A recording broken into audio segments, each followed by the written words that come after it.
Hello! The Glittler! Hum.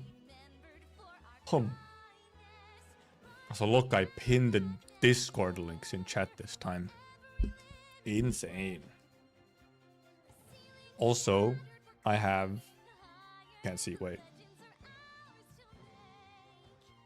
Grapes.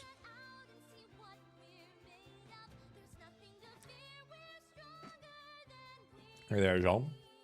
Nice and purple and smooth. Also, there was YouTube pre-chat. He probably sleeps with Perlica all night in his arms. I know you might think so, but I actually don't. I specifically remove Perlica from the bed when I go to sleep.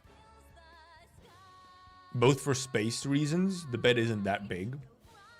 And also, I don't want to, like, end up drooling on her or something.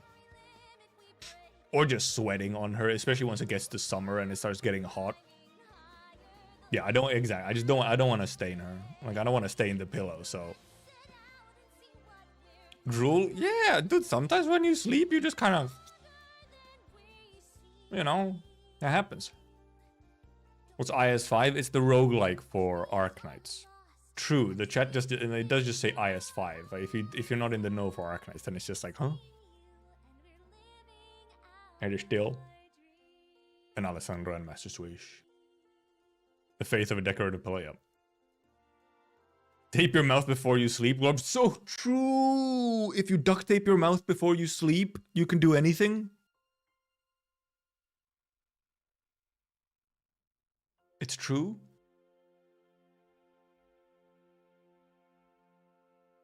Oh. Yeah, that's fine.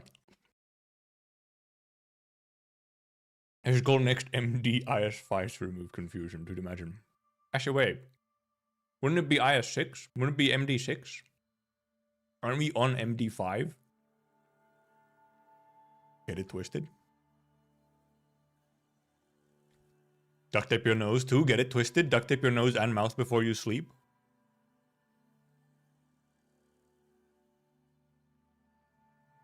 Yeah, on MD5, so it'd be MD IS6. Also, right, I mean, we might as well say it. Indeed, ID teaser was today. I mean, pull it out. Pull it up, not pull it out. Pull it up. Wrong terminology. Indeed, we have Shishun Ishmael. Of all characters. I mean, I guess Ishmael kind of fits. I wasn't like, I never really actually put much thought into, okay, if we get a Shishun ID, who would it be? But it's Ishmael. Shishun ID means she will die next part. There are many theories. Some of them worrying and some of them not, but... Also, I mean, here, go like my tweet. No way. Worm woman. Don doesn't have anything. Yeah. Ishmael fits much more her meanie that deep down actually cares personality. Or, true. Yeah, no, I think Don would have been an odd one, other than them both being short. Ishchun. But it is worrying. Also, someone. Okay, yeah, here. The classic. Raise the white balance or whatever. So that it's very clearly, you know, Shishun and Ish. Shishun liking Spanish women, apparently. This is true. She only liking Spanish women that are my grape! No! I dropped my grape.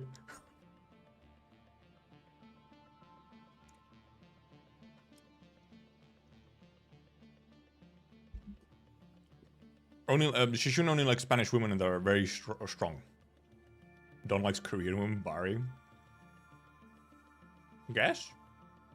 Yeah, sure. I'll allow it. Just swallow the seed. These are seedless grapes. What do you mean? The seedless grapes. Wouldn't kill off a character right after making the next family hierarch. Well, see, that's the thing. You never know. Is this fish? This is fishmail. Well, I guess Ishmael is just fishmail in general. But there are also more specific fishmails. Where the fish part is more important. Ni hao, fine shit. True. I hate that plush. Oh, there's fucking... This Ishmael going crazy here, where... Short hair male with the braided tail. But yeah, Ishmael, huh? For fuck's sake. Also, there's been versions now of this, whatever this Shishun is. Recolors for it to be Ishmael, obviously. So she's based on Shishun, she will be pretty weak, right? But this might be a Shishun that's been like, you know, has gone through more shit and is now stronger. Right? Yeah, we are out of concerningly predictable into alarmingly unpredictable. Absolutely.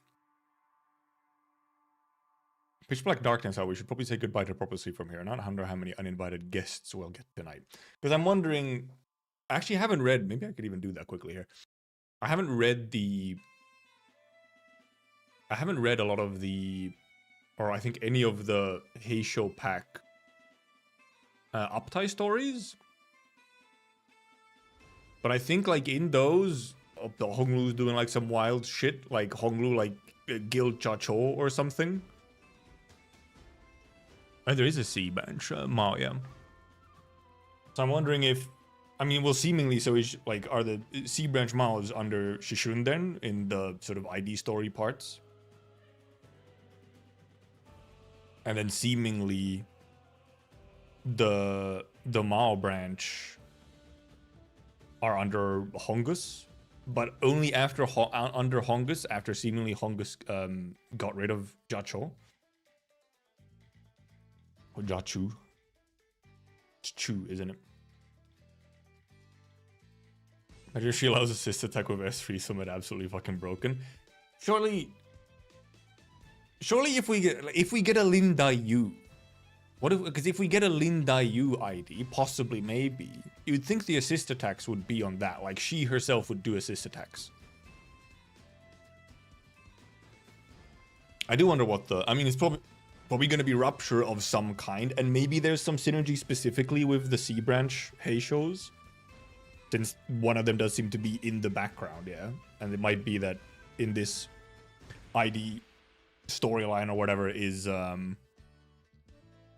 know. Also, yeah, because what's her kit in the NPC? Does she have like Rupture and Poise in her NPC kit? Can I see the NPC kit anywhere? Yes. Okay, Rupture Poise is the Shishun kit. More like this idea committing others use their S3s. It could be something like that, yeah. Or like, yeah, instead of that. Because yeah, Linda Yu I feel would have. Okay, so it is on the wiki. What if I just put in Shishun? Oh, ally unit, there it is. Oh yeah, they do just have the whole thing. Yeah, it is Rupture offense level up. Rupture and like debuffs, buffs. Yep, some poise over there. Also bleed. She has poise on one skill. Bleed on another. Okay, but also on kill with this unit's attack skill, gain poise equal to Rupture on the target. Okay, you also have like, yeah, wow. There's just like some random bleed in there as well. Does this guy ever shut up? So, I mean, that would also then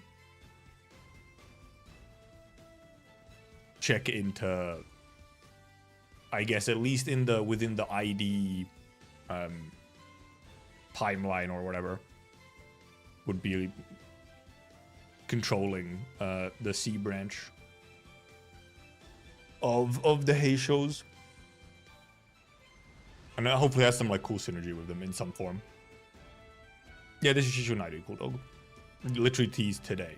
We get the kit next week, right? Like next Monday or something? Foreshot Jinkeng Bolosol months ago. Does that mean she dies every story day from Kanto is dead? No, they aren't, right? Not everything.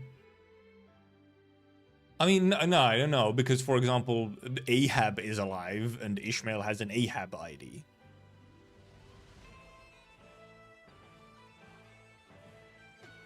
That's one. That one's like an instant one, like that came to mind. Yeah, not like every ID is dead. No, that's not like a requirement. Quite a few of them are. Yeah. Teaser on Friday and with kit without numbers on Monday. Right. Yeah. Video teaser on Friday. Yeah. And then kit without numbers Monday. Yeah. Yep. Nom nom.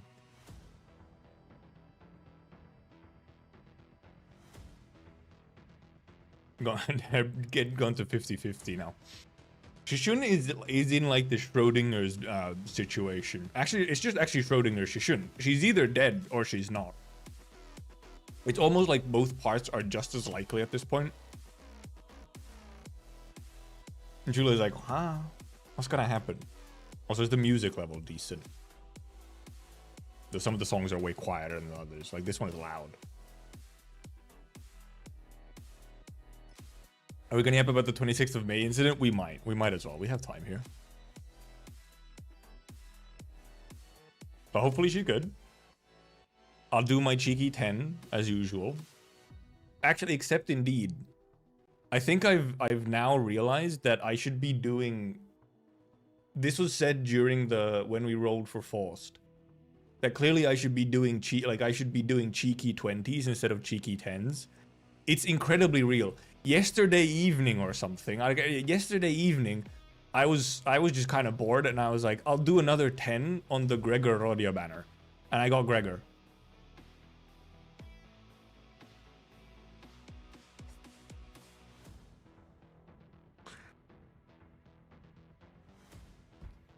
So clearly we have to put the theory to the test. If the cheeky 10s don't work, does a cheeky 20 work? It's literally doubling the amount of rolls, but you know. Doesn't matter if she lives or dies, sure they're gonna make her suffer through hell and back. For sure though, yeah. Like in that way, it almost does feel like Shishun almost kind of got easier. Just in general, so... Right, there's this thing, right, where... Maybe this is just a me thing. Because part 2 had a lot of suffering, right? Okay, it had lots of suffering. But it was almost all the suffering was kind of like, you know, past suffering. We were just learning of the past suffering. And then there's, you know, some moment to moment, you know, getting beat up and so on. But it's like this past vicarious suffering that people are learning of, and then you're suffering in the current day because you're being reminded of the past. But there hasn't been that much active current moment suffering as much. So surely part 3 is gonna have that. Like, that's still to happen. Tuesday level suffering by city standards. Well, I think the flashback suffering was actually above average levels of suffering for the city. Because, you know, an entire nest being fucking blasted into oblivion, just vaporized by an arbiter, is not exactly a common occurrence. That's not just a Tuesday. Or the burbs either, you know, the rape burbs.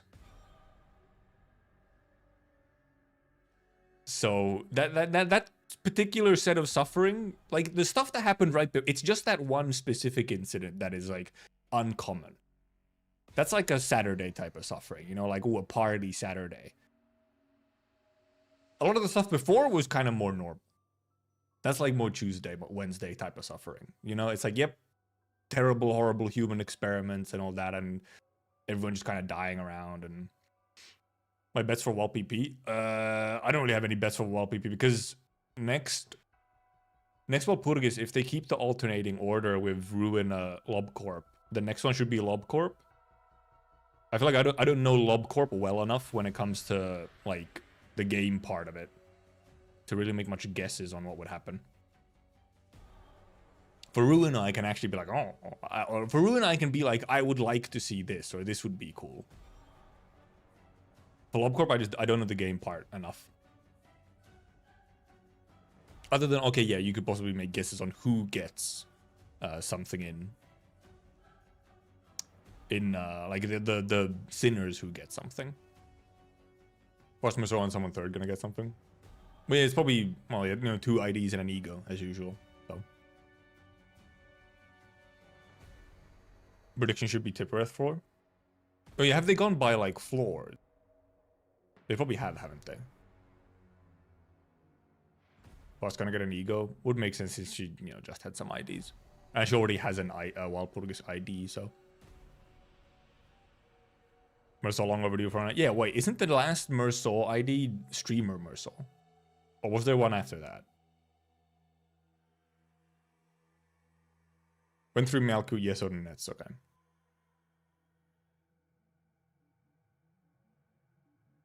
From like, it is, streamer is from a while ago, it's true.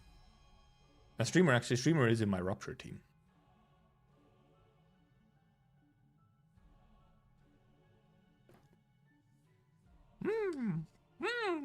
Great.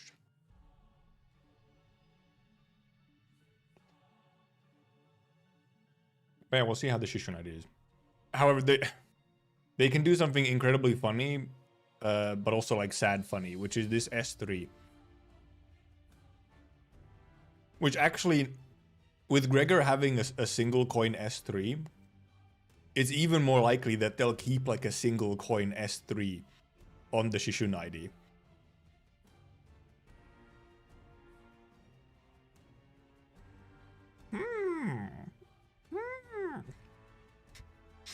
Because they could do a funny thing, because this thing, you know, this thing, when she's using it in her NPC fights, is the most useless piece of shit. Also, the on-crit conditional here is also, like, pretty much the exact same that it is for Gregor. Hey, sure, Gregor has, like, these kind of similar conditionals or whatever. We can maybe get rerolls. They do seem to like doing rerolls with some of these, so. Gun Heath S3 is a single coin and rocks. This is true. But that's because it has the power of gun. But I mean, yeah, you know, Shishun is... let's hope her her NPC kit is not indicative of her capabilities as an ID.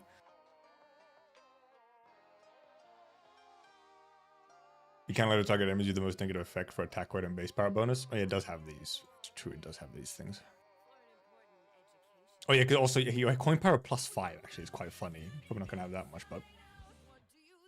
Oh hi, Unmask.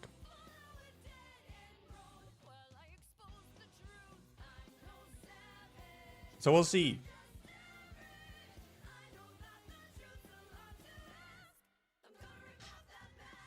Be mad funny if she turns out to be useless even as a story ID. It'd be funny, but like funny sad, you know, like both. If you could control Shishun should be busted.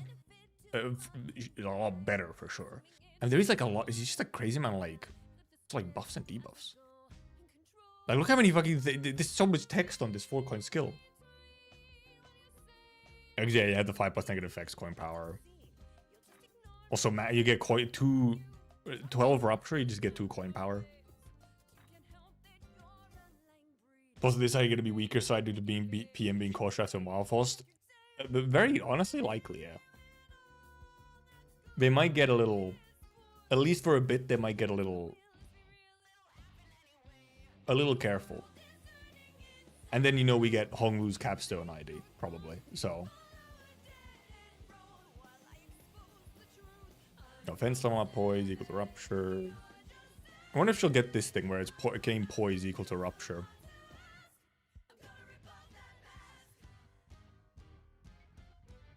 Also, oh yeah, she has double condition, like she has conflicting conditionals or whatever, or like both on crit and crit fail. On crit kill fail. Specific, not just on crit fail, it's on crit kill fail.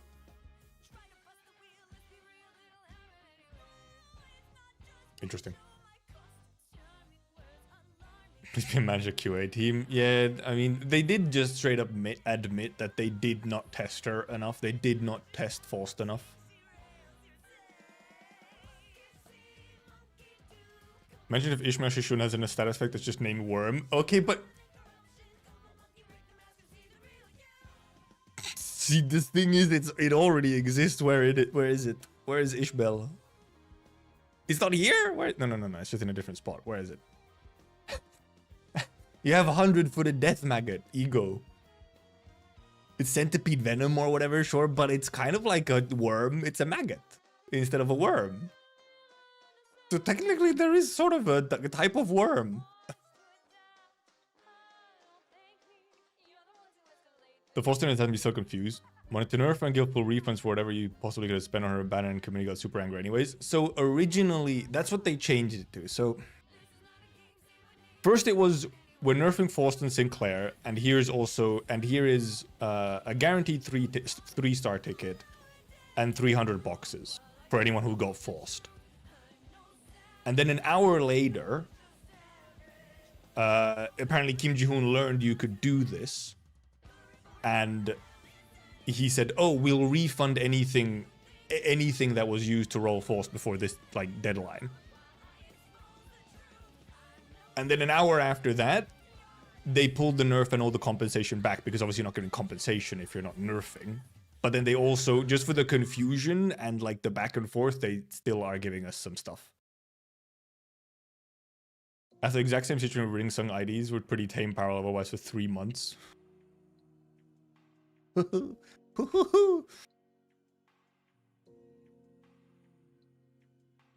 we're getting some stuff for Talisman nerf, but I think they also ended up still giving us some of the stuff for essentially the Force nerf that didn't happen.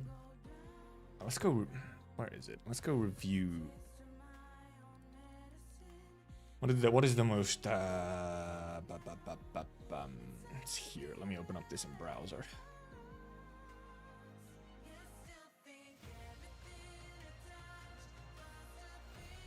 So here, because here there's still, yeah.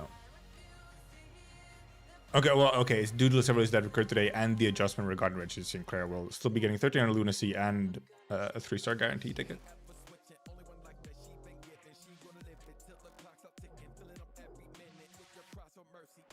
So it's just for both of these. Yeah. Which I think is fine.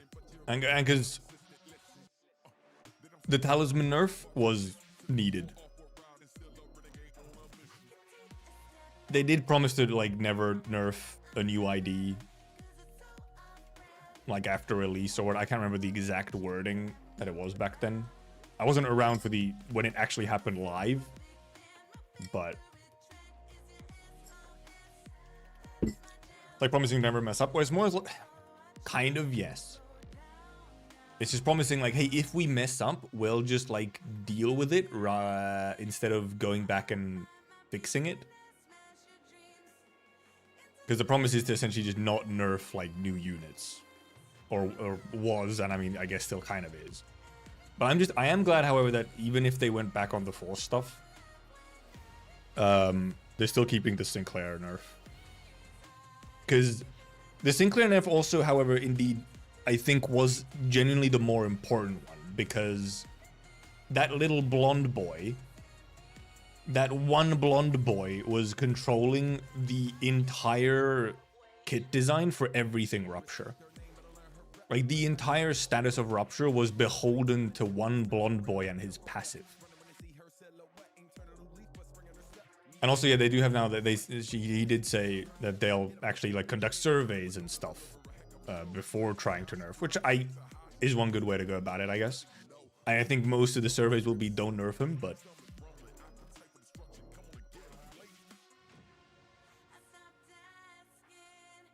I can remember how much of a thorn their ass Talisman was for so long. Yeah, exactly. I think it was just long overdue. What, he's been here since season 2? I have 70 alternate accounts. I think so do the people who want their broken units and compensation, so.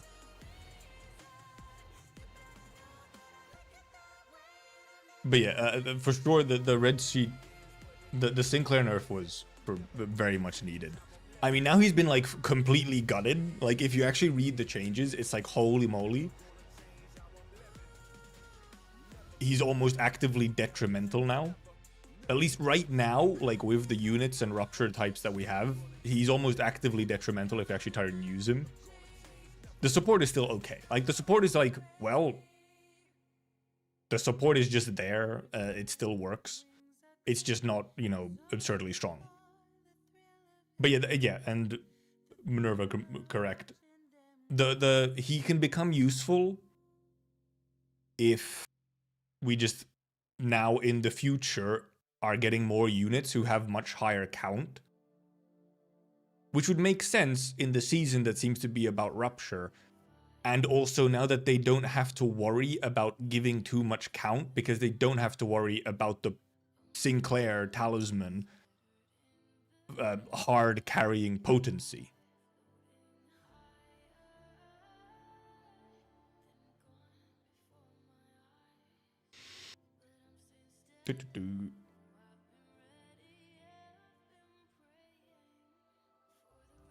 Didn't make you see one more count. I'm assuming this is somewhat balanced with the idea of what's coming in the future for units. Like right now, he's very much like obliterated. The support is just fine. Like having the support is still just fine, especially since it's just for gluttony owned now instead. You just get a little bit more potency with whoever has the most HP, so it's fine. Like it still helps you. It can just be there. But right now, like the actual talisman status is just like almost detrimental.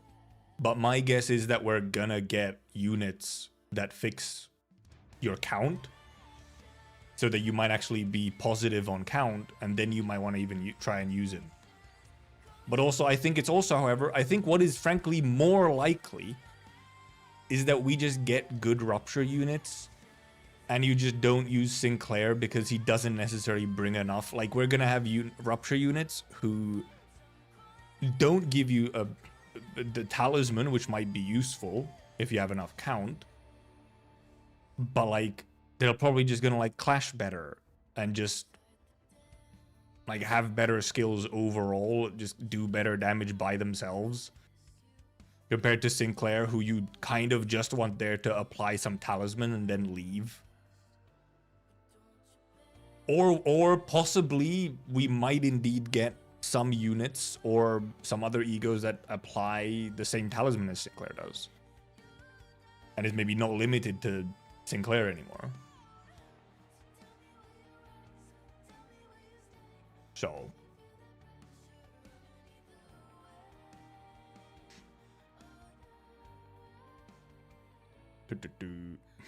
so Mikaja, what does rupture need? I mean, well, yes, CN side went ballistic. I'm pretty sure CN and Korea both probably went quite ballistic with many of the nerfs, and like just, you know, as they often do. Like a lot of the time they just, like when almost anything like this happens, you can just expect it, you know, the shitstorm that is going to ensue. And it's very sad, very disappointing that you can just expect that to happen. Like, it's just a shit position to be in, especially for Project Moon. Because you can't, like, well, I mean, the way to avoid it is to just not do the thing, I guess. But then if you do it,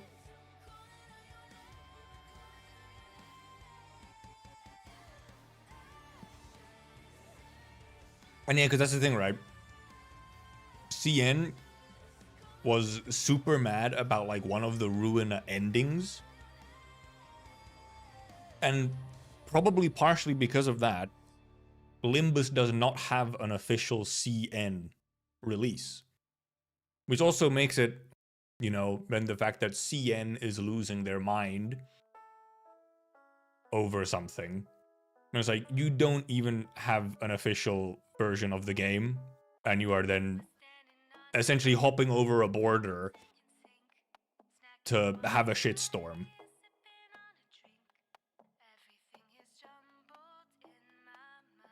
Also, yes, Limbus is very gore-filled as well. More so than Ruina was. Yeah, it would never get past censorship. This is also just very true. But like, the thing is that in theory, you could go through the effort of the CN version, like not having all the blood and gore. But that's a lot of extra work, especially for a smaller company. And then if you're also opening yourself up to even more of, you know, the kooky side of the community, then...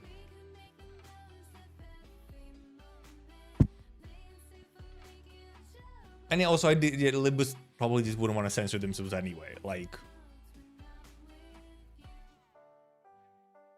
I feel like they have some integrity in sort of what they want to show and present.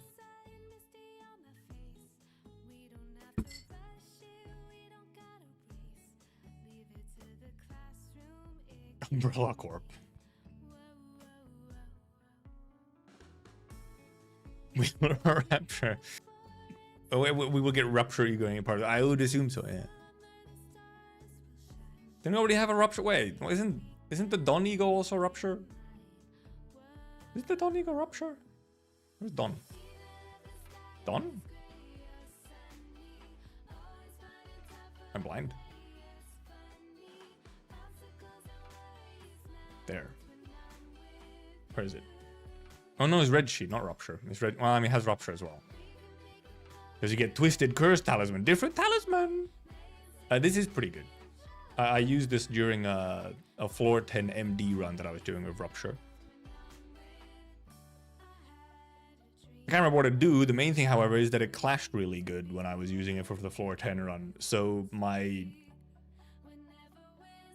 whatever her name is, a sheepdon, was using that, kind of spamming this just to actually be able to clash with things. Oh, Meteor, I did actually want to mention this. We earlier on, so this was actually, it was during, well, it was during last stream when we watched the gacha video with Cypher Ray. I quickly TLDR'd, yeah, Lantern Dawn. I quickly TLDR'd what happened with Nikkei, with the whole CN server and all the quality of life. Indeed, like, I think it was the next day where I did indeed see some posts of all the things that, however, are missing in CN Nikkei. Which is indeed that a bunch of the story has been gutted because of censorship. And also some characters are just removed or they've been changed. Possibly because they have darker skin. So it's no longer quite as an obvious, like, black and white, cut and dry situation where CN just has the better product. I think now you have an argument that that might not be the case. Also, this part I'm not sure on, but I believe the CN server of Nikkei is... I believe it's essentially almost like headed and like kind of published or headed or whatever by Tencent rather than shift up directly in some form. So it's likely that, for example, a bunch of the quality of life stuff and changes are because Tencent did them specifically. But the handling, the way Shift Up handled the entire thing was still not great. It was not exactly a textbook handling of the situation. But yeah, because it was probably that Tencent actually did a bunch of the changes. Like most of the changes that were to the CN server came from Tencent.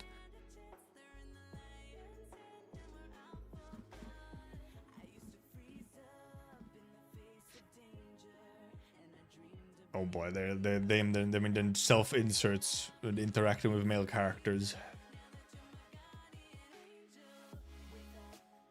Yeah, the CEO of Shift Up also just did a massive oopsie when it started. It was like, that's not good. Like, why would you do that? Oh yes, the quality of life stuff that was added in it were like, apparently almost all of the things that were added were things that the other servers had been asking for like 2 years. With Infinity Run, did you manage a funny S32 every turn with most? Not quite, but I often wasn't like exactly aiming for it. I was just kind of playing.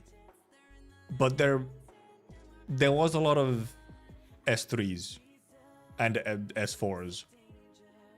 But also I happened to get somewhat lucky in also skill changes. So my Faust had like, I think, majority S3s anyway.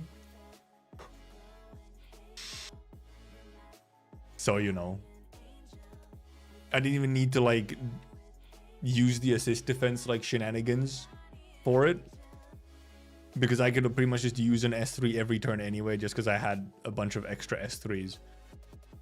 Shift up stocks are plummeting. Not surprising. They really did just not handle it well. It's probably going to be temporary though. I think it's going to be temporary. I don't think the game's going anywhere. It's still, I think, quite successful. It's very successful. So even if it drops a bunch, it's still going to be quite successful.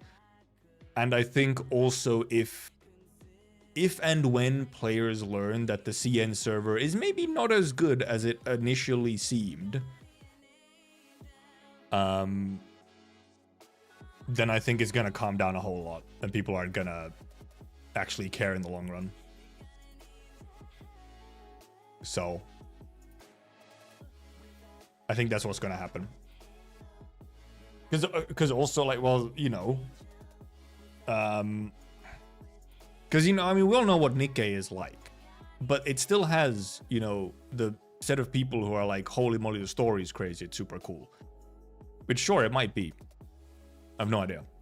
I hear that it's supposedly good and whatnot, which you hear for like every fucking gacha game these days, but they say that at least. So I just imagine that if a significant portion of the actual player base does care about the story and characters in that way, then they would not be happy with having a version of the game where some of that story has just been gutted and some of those characters have just been like removed. So I think they'll, even if they don't have all the quality of life, they'll probably be like, okay, but at least we still have like our content. I'm gonna become Nick Casey. Never. However, so that you can call me out anytime in the future, if they pay me money, I will play their game. As long as they're paying me. Well. On the flip side, you see all the bad things about the Chinese service server. Yeah, we were just talking about the story reading and removing characters and so on. We were just talking about it, Baka.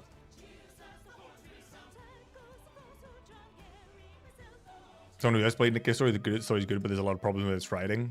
Writing sucks. This is some of the first time that I actually see people being like, man, it's fine. It's a very good story for fan service focus. That might be it. Also, however, I've heard, I mean, we talked about this with Ray on Saturday when we watched the video, and we talked about Nikkei quickly. Where Ray's take on it was essentially that, yeah, the stories here seems to be good, but every time that there's a character on screen, I'm just distracted by, like, sex. It's just like a pile of sex in my face while I'm trying to read a serious story, and like the dissonance is too much, and you just break. Spent 2 million MLD to promote a shit ton of operas because of IS. Good. Epic. Gaming. Stories broken down into 2 to 3 minute short life 2D stories between missions, so what the fuck? They're that short? They're like tiny little couple minute stories? What the fuck is happening? How do you have a story with that kind of, like,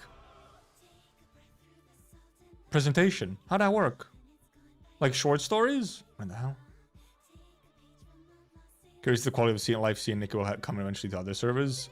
Some of it might. Well, the only thing that I believe Shift Up said that they're doing for sure is performance or loading screen improvements. So I guess everything else is up in the air and might never happen. Maybe over a long period of time, but at least seemingly not soon. Oh no, this doll just died. Back to the massive ass on screen. Yep. I remember parts of the story from my weird sexual jokes, which however fit much better with the aesthetic, you know? Chapter has like 30 plus missions, so it totals up, but it's still fairly limited in size. Okay, well, interesting. Yeah, I guess in some way that's good because, you know, at least you don't have the problem that you have with like Arknights, where it's like, oh, you want to get into the story? You're going to be reading for 40 hours, and that's the beginning. Like that's just the start. That's to kind of get into it a little bit. Tried reverse, but the start was super confusing. I have a couple of friends who like reverse. I believe reverse had some issues with the early story, but especially later on, it seems to be quite well liked.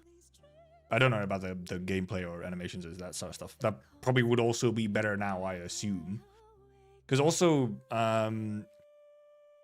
with reverse, this is something that I'm just like, holy moly, credit to what's the dev name again?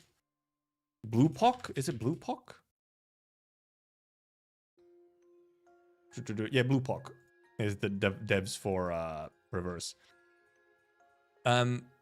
Insane credit to them that one of the main complaints of early reverse story was the voice acting was all over the place, and some of it was like really bad and low quality, like actually just low sound quality, like bad recordings.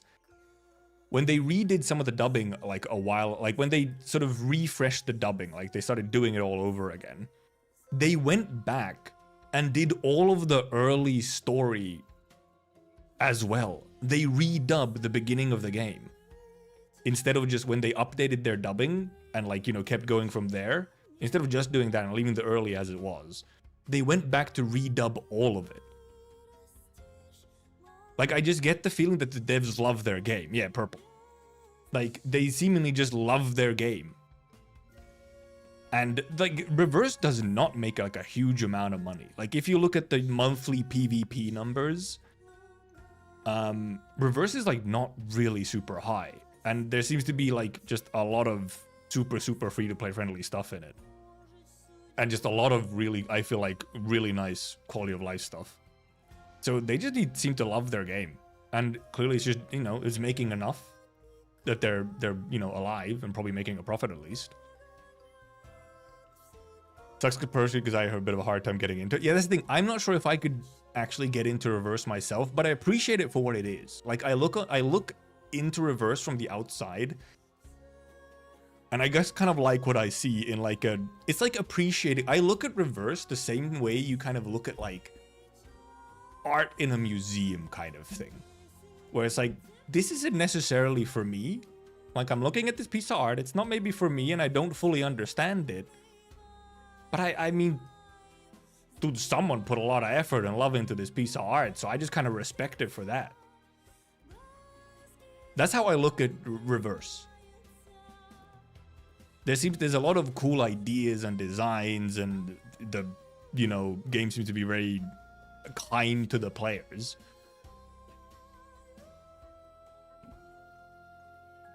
But then, like, I think it just ultimately doesn't appeal to me. Writing for the female characters is also amazing. Well, because, I mean, if you don't know, it is said, this is said by many people are saying this, they're very smart people, and many people are saying this, Reverse 1999 is for the lesbians. It's for the lesbians. For the better. They put VA in AK, Katsuvia is going to be set for life. She would. And she's already a successful VA. I don't think she even needs to work necessarily.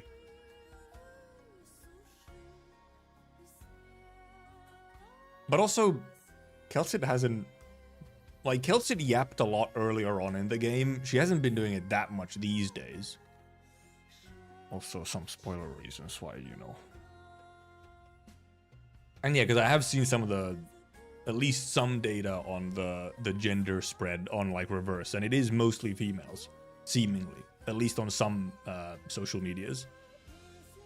But it very much like it's for the lesbians, because I mean, also you just I don't know once you hear this idea that reverse is for the lesbians, or for the girl kissers, as Xenesis puts it.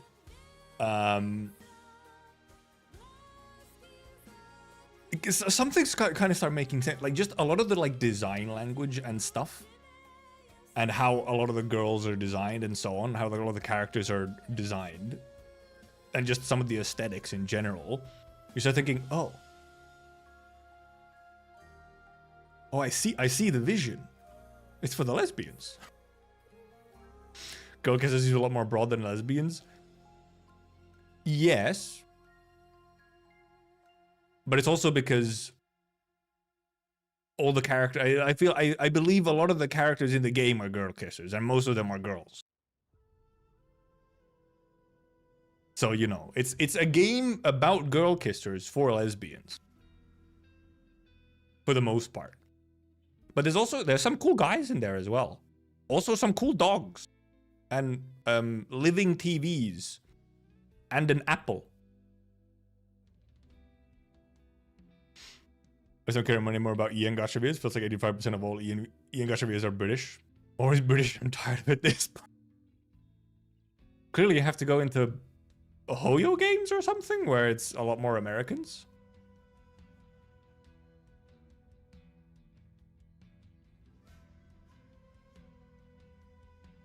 A lot more are British these. I think some of the British studios have they've found a niche or whatever where some of these companies rather work with like a British studio than American. So I think they've just managed to sort of capture the market a little bit for like some gacha dubs and stuff and so on.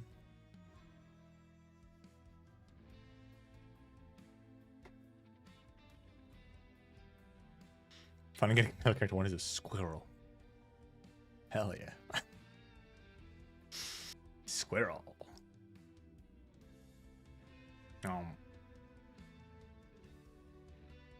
Being telling watching is like most girls will never have dubbed from my language. I mean, that's most languages. It's most languages. And then indeed you have Arcanized, which is like, here's a bunch of EN dubs that have accents unique to their location. Here's also 2 different Chinese dubs, a Japanese dub, a Korean dub. And also some characters voiced in Italian, some in Russian, some in German. What others are there? Was there some other one? I don't think we have Polish yet. We have Polish accents, but not Polish. Because I guess we're the most Italian dubs, probably, yeah. I think it's just those 3 for the unique local dubs. Is Russian, Italian, German. And then obviously you'd have like indeed like British and American. Oh, also Australian. But I mean those are just English in different flavors. Oh yeah, and some of them do just speak Spanish. Like a lot of the English dubs, more recent English dubs, do also have just lines in like the accent language. So you'll have German EN dub, like an EN dub with a German accent, and there'll just be some German in there, or there'll be some Polish in there, or some Spanish, or whatever. Genshin have a lot of dubs. Genshin has Chinese, Japanese, Korean, English. I think it's just those 4 for Genshin and Star, like all the, well, Genshin and Star Rail and ZZZ, I think. Because then you have Honkai Impact only has Japanese and Chinese. And I think also technically like the original for like Honkai Impact 3rd, I'm pretty sure is Japanese and not even CN. Yeah, there's regional CN as well, Minerva. There is regional CN. There's 2 different types of CN dubs for some characters. Yeah, level 1 E0 logos can one-shot the rerun boss because of silly coding. Because you can do full-on Spanish and Polish dubs too at this point. I wouldn't be surprised, yeah. Almost any country, I feel like. Almost, like most of the countries have like fair game. Well, okay, maybe some of the Sargon ones are a bit rougher. Because Sargon is based on so many cultures and possible languages that that one might be a bit more difficult to get a dub for. But like any of the countries that have a very distinct sort of language that they would have in there. So like Iberia could easily be Spanish or Portuguese for any Iberian characters. Played the postage normally because I thought they patched it beforehand. No. It was never patched. Because it's not really something that's worth patching in that sense, because it's for one rerun and then you don't have it anymore. Like, and it's the only place it works is that one event. Oh yeah, Nordic languages could also be a thing. I mean, we have obviously some of the EN dubs for the Nordic characters have some of them. Typhon has some Swedish in there. Santala has some Finnish in there. Celtic OST, true. Good song. What rerun is the Zwillingssturm rerun? Right, so if you don't know, indeed, for the Zwillingssturm rerun, it has a mechanic where you have like the little turret thing.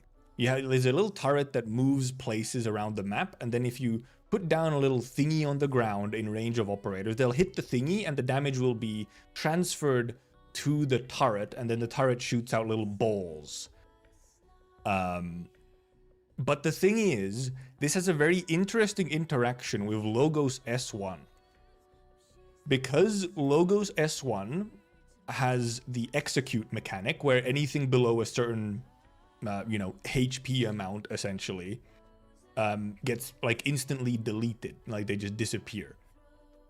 The way that that's coded in game, the way that it's actually coded is that when they get below the HP threshold, they just get instantly hit with a 9999999 damage hit, true damage hit. That's how it's coded, as just a really big number true damage hit.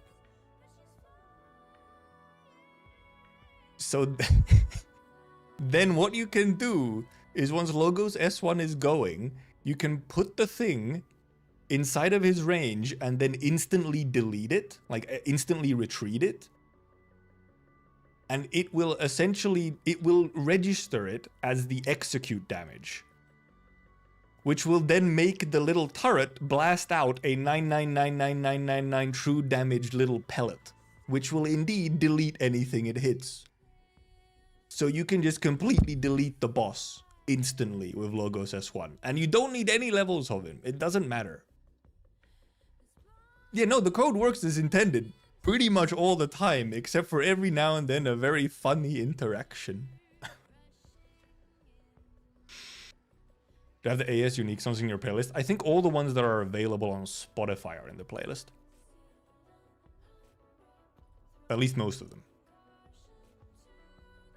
It's not a turret, it's now a cannon. It's a bit more than a cannon. It's like a fucking orbital laser beam or something. S1 executes fixed on like 9 mil true damage. I think, oh yeah, it might have been 9 mil specifically. But I think it's like 9,999,000 and so on. Like, I think it's a 9999 rod from God. Have you been watching Apocalypse Hotel? Because I have.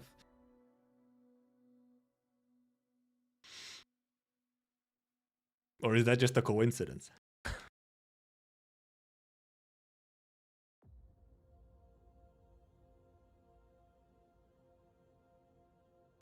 Oh yeah, it's zoomed in because I have to zoom. I think I'm gonna sneeze.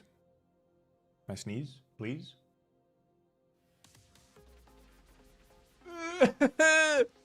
Edged. Sneeze edging. If it's fixed to 9 million true damage, in theory, it should be possible to get an enemy that can strive that execute. Yeah, as long as they have enough health, then yeah. As long as there's an enemy that has more health than that, then yeah. You could, in theory, someone could tank it.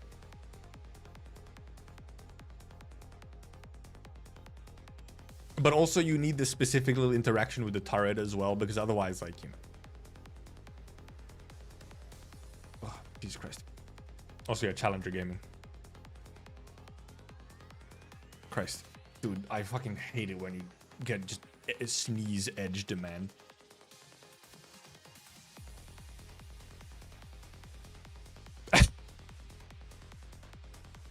Thank you, Tsuno, for the tweet. Incredibly real. After the shit show of the Heisho Force nerf, KGH immediately knew to break the emergency glass of a Shishun ID to make everyone go gorilla banana for something else. I Neil, goated strategy executive manager. Real. Also, I said this. So I mean, you might have seen. If nothing else, the memes out of this whole situation are fire, and a lot of them are using specifically the a lot of stuff from part 2 of Kanto 8.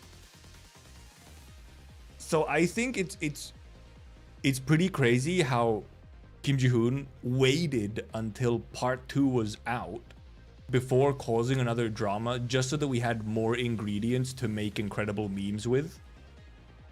I kneel. How does he do it every time? How does he do it? He knows.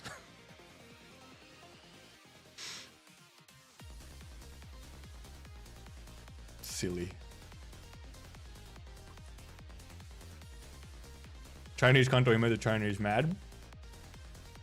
How does he keep doing it, man? It's crazy.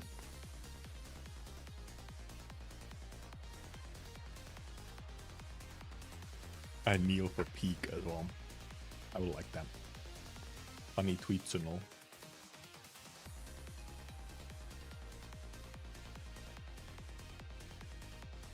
Tomorrow announces the buff Heisho fire force. Dude, imagine.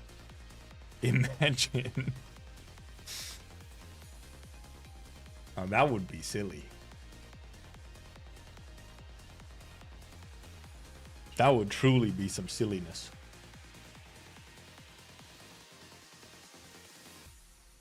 And I do like these. I don't buy grapes very often, but they were on sale.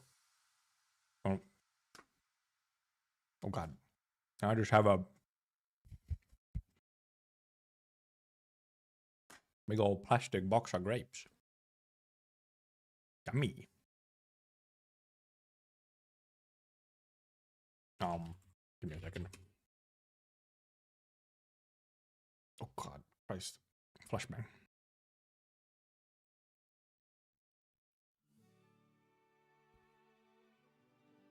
Remember the limbus? Rip the people that tried to abuse generous refund they were trying to offer by going all out on gacha. Dude. I don't feel bad for them, however, because, like, if you were trying to... And first of all, I mean, just in general, like, if you're one of the people who are like, oh shit, I'm gonna go all in because I'm gonna get, like, stuff back for it or whatever. It's your own fault when it then doesn't come around. It's like... That's on you, bro. That's on you, bro. You can blame no one but yourself. And because also the thing is, right? The thing is, people did this. They started doing this when the compensation for it was one guaranteed 3-star ticket and 300 boxes. That's what their compensation was. Right? You were really gonna go all in and do like possibly 200 rolls with your lunacy for that compensation? If you got her under like 50, it's worth, right? But that's if you got her under 50. Anything after that and you were losing out. Like you were just losing. And many people, they were losing. Because that was the only compensation that they would have gotten. Even if the nerfs had gone through and we got like the extended compensation, which was refunding all of your rolls, that that time frame was only from Banner's start to the first post about the nerfs. So any rolls after the original nerf announcement post would not have been counted into the full refund. But I bet my ass some people thought they would have gotten full refunded and went to roll within the hour of that post and the next post, which was saying, hey, we canceled the nerf.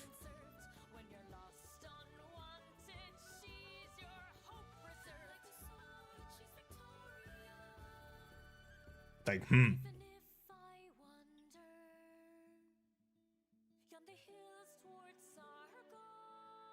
But yeah, it's on them. It's just like...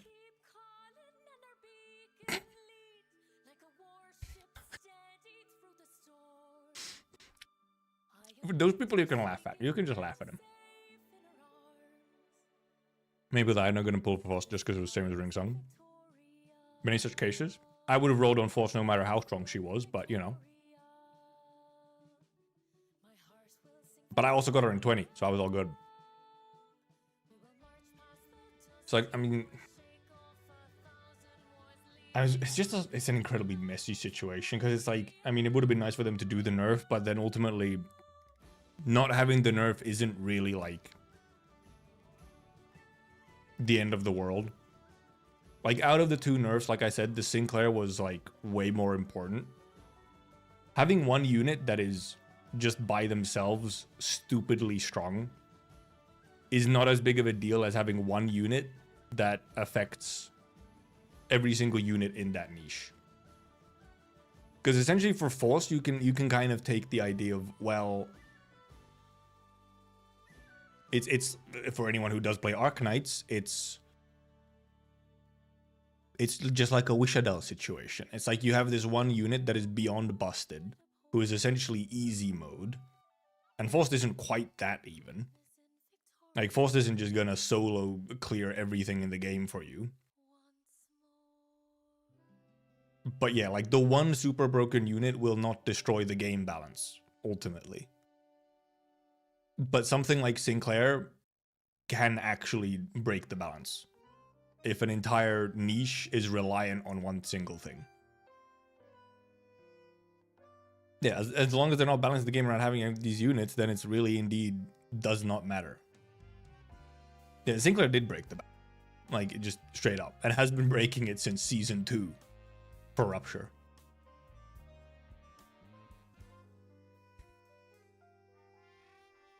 Bunch of Guardian Tales where there was a bug with a code that allows you to reuse it so people abuse it to get a lot of energy, but got screwed because their energy is now negative 10,000.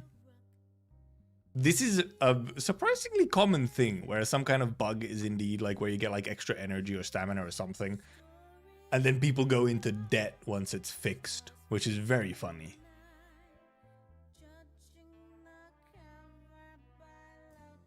Fusion Plus was cleared like what, 3 or 4 turns? Jesus Christ. Yeah, so like it would have been, the first version would have been fine, but also rather than honestly, like even not even from, I feel like the game balance sense, it was more so just like I would like to see the vision that the team had or whatever. Like if they had a vision, I would like for that vision to stay intact. More so than like, oh no, my game balance in my single player game. So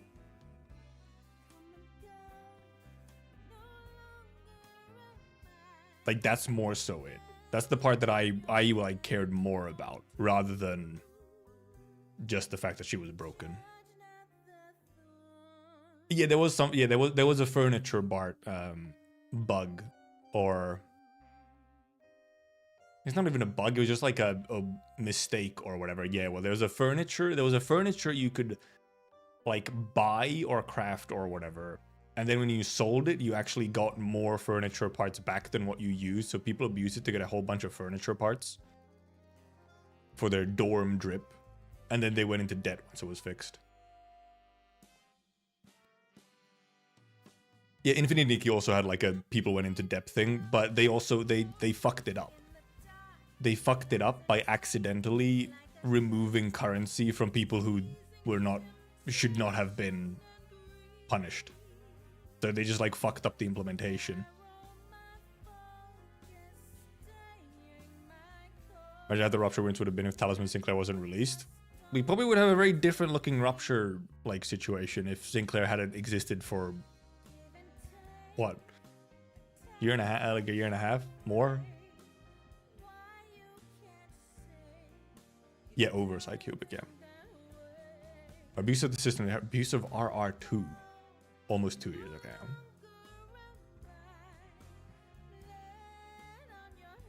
People should realize that abusing system like these never works out. They should, but yeah. I guess what if they don't fix it mentality? Or the like, oh, but what if they just let whoever used it, you know, like, keep the stuff?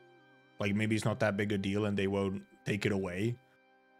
Which is reasonable if it is indeed something like a single player game that isn't a live service game. It's when it's a live service game where you have to consider like essentially the community, like balancing out the community. It's like, well, it's unfair to the people who didn't abuse the thing if they get to keep their abuse rewards. And that's why they get removed. Even if otherwise it doesn't necessarily matter. But then often the thing is, specifically when it comes to any kind of gacha game or whatever, often the thing that gets abused is also something that's like part of the game economy. Where it's like, for example, stamina. If it's like, oh, you get like extra stamina or something, then yeah, no shit, they're gonna remove it because like the stamina system is an integral part of the mechanics and like economy of the gameplay, which is a very carefully balanced thing to make you addicted. I'm about to abuse shop system in Sky and go unpunished. Many such cases. A classic even.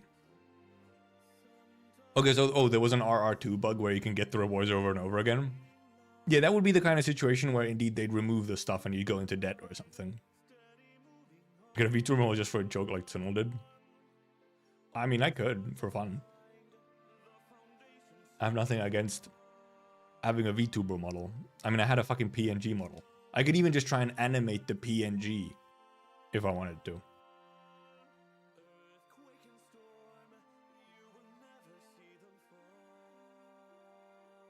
Okay, so Umbrella was talking about a different abuse.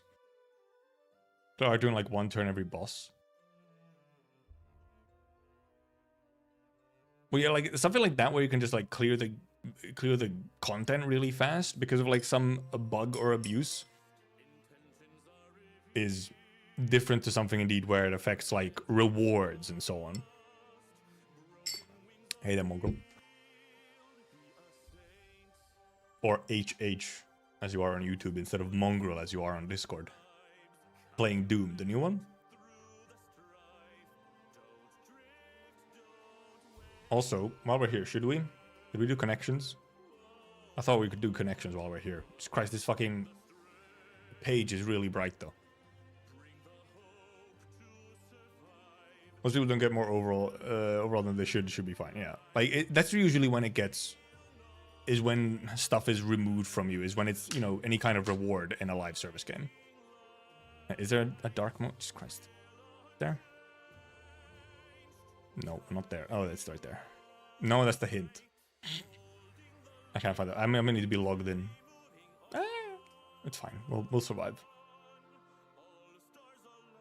It's the only game that I spend money on because the Battle Pass is worth it. Well, it's not the only game that I spend money on, but it's one that I spend consistently on. I haven't spent money in Arcanized for a long time, I think. Except for like so tiny little purchases.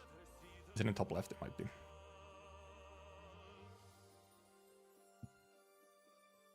I might need to be logged in. Which I'm not, because I don't have an account. They don't get my information. We're just gonna get a flashbang for a moment. Carousel, candelabra, coaster, clock. And words that start with C. Slide, gay record, teacup, beast, pick, lounge, pancake, strum. Like a guitar. Frisbee, bend, food court.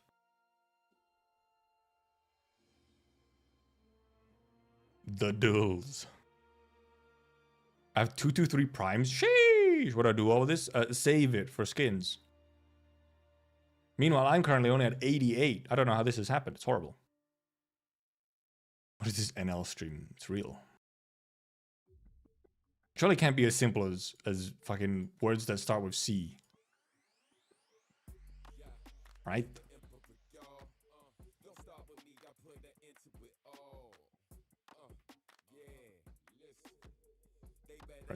Record or record? You never know which one it is. Lounge. Carousel. Oh, carousel coaster. This could also be like a roller coaster or something. Teacup could be the teacup ride at a theme park. What other theme park do we have here?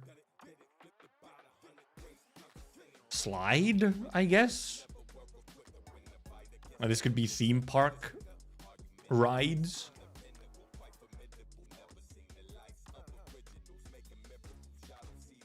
Spend them all on current kernel. Oh. Want to buy the skins in another gacha game and play them because of how amazing they are, but I'm still in college.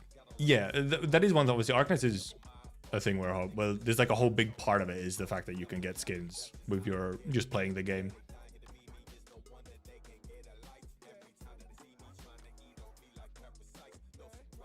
I guess it would be slide.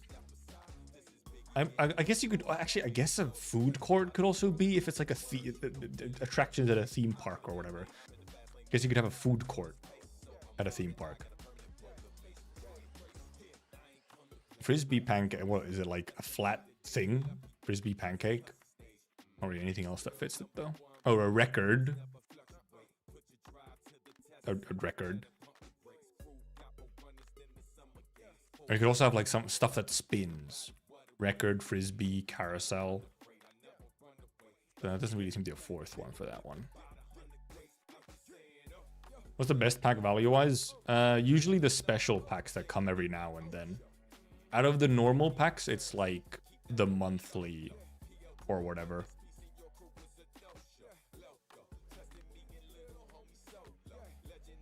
Clock could spin.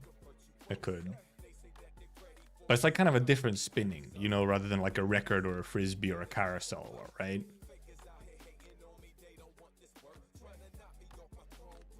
That's if that even is that, if we can't find like anything else for those. Because I feel like... Where is it again? Teacup, like coaster, teacup, carousel, and then slide or food court. I feel like it'd probably be slide, like attractions at a theme park. That's about spinning more with the shape. Well, I guess that's the other option. Clock is flat-ish. They all spin the same. No, they don't. Like a record and a frisbee and a carousel, they spin like kind of quickly, continuously. A clock is kind of like... A clock only... The whole thing of a clock doesn't spin. It's just the arm. It's just the hand. Clock hands spin. The clock itself doesn't spin. Just the hands. A record or a frisbee or a carousel, the whole thing spins around. Or umbrella. I don't know if he's gonna fumble. But then what else is there even here? Let's try and, you know, we have at least some ideas. What else is there? There's also just gate. Then like candelabra. Oh, whoa, wait.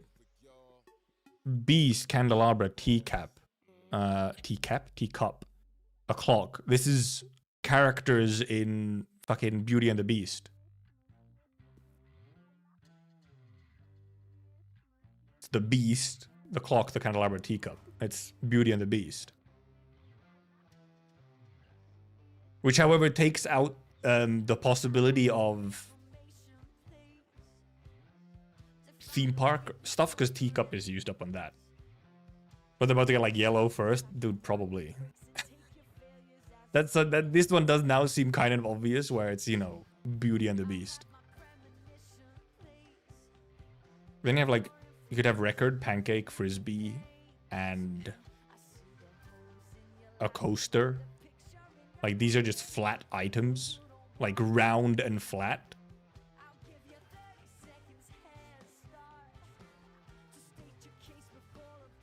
It's like strum. Oh, pick and strum are both guitar stuff. Oh, bend I think is also... Oh. This is all guitar terminology. Strum, bend, slide, and pick are all guitar playing techniques.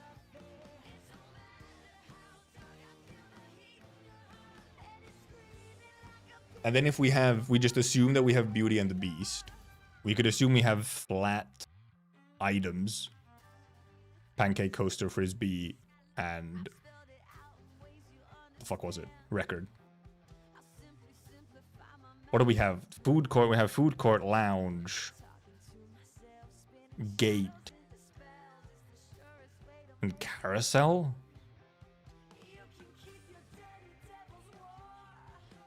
We're gonna check if this is correct. Food court, carousel, lounge, and gate, because those are the only ones that are left then. That's green! Airport features? I mean, I guess technically, yeah. The hell? Okay, what's... I'm gonna say that the guitar one is a higher color.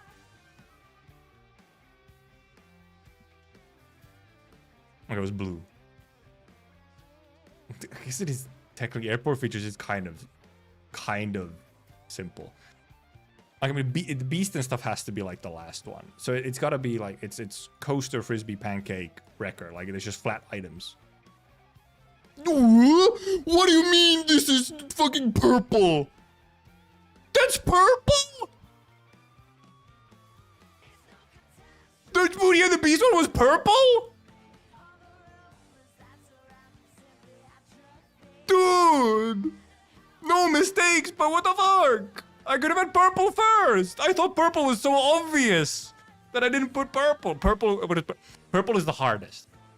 So these categories are like in difficulty. So yellow is easiest, then green, then blue, then purple. I gotta put in purple first. Dude, I almost clicked on purple. I thought it was too obvious. I was like, dude, this is gonna be like green or yellow. I don't know anything about Beauty and the Beast. It's an appropriate purple for me. Okay, maybe this is a, I don't know, European thing or whatever. Or just a generational thing. I watched Beauty and the Beast when I was a kid. Multiple times even. God, it left a little bit of... What the hell, man?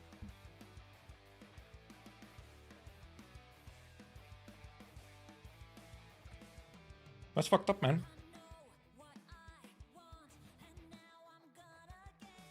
I can't believe I should have fucking put the Beauty and the Beast first.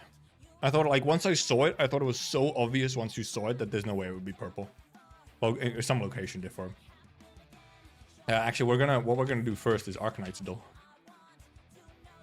Is it Arcanite's Duel? Arcanite's Wordle.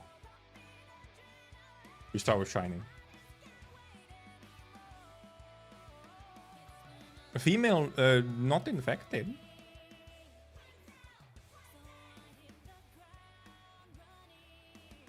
Not the medic, not followers, not Sarkis. Okay. Well, followers is a very small allegiance, so.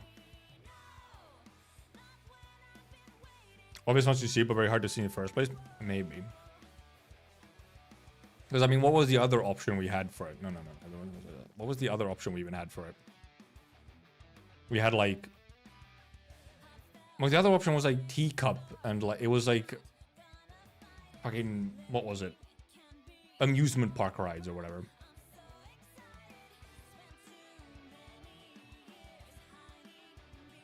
Okay.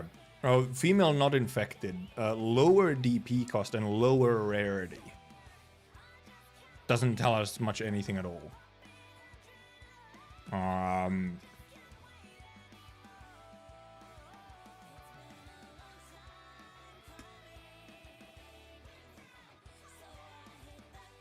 I forgot she's higher DP. I don't know why. I was supposed to put someone else that's higher DP. Well, we know feline and 5-star.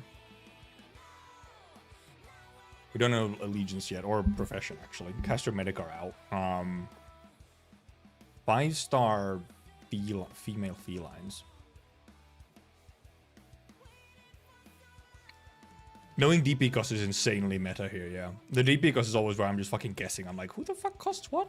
I don't know this shit. Moo, yeah, no, not Moo. 5-star bench.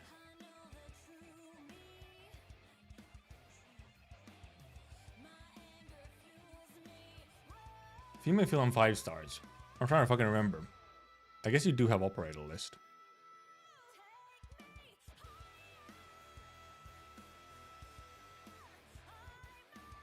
Is Shamara...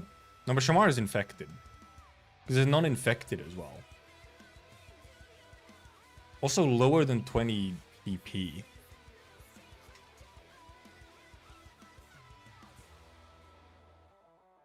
Also, yeah, feline not from Victoria. Most of them are fucking Victoria. See, you start listing off 5-star felines and it's like all Victoria. Except Harmony actually isn't Victoria, but they're not a caster, so it can't be Harmony. Because Harmony is actually not Victoria. Harmony's Dublin. Can't be Folinic either because it's not a medic. Hit the Talos. Swire is an option. Is Swire lower than 20 DP?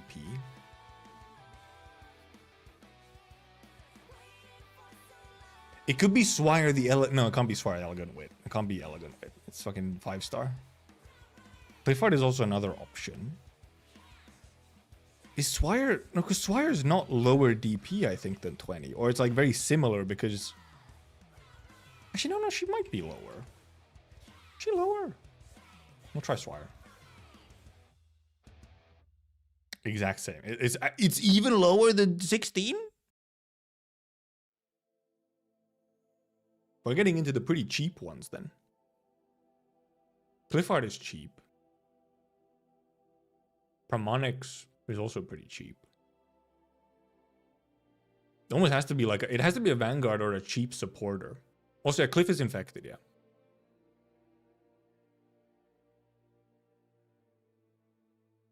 Isn't Cosmodo Victorian? Yeah, it's either a cheap specialist supporter or a Vanguard, pretty much.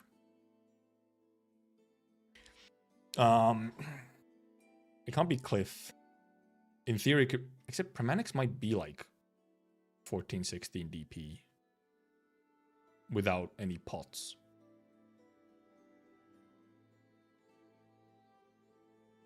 Let's just check if is it a supporter? It's a support. Oh, huh? The only thing is the allegiance.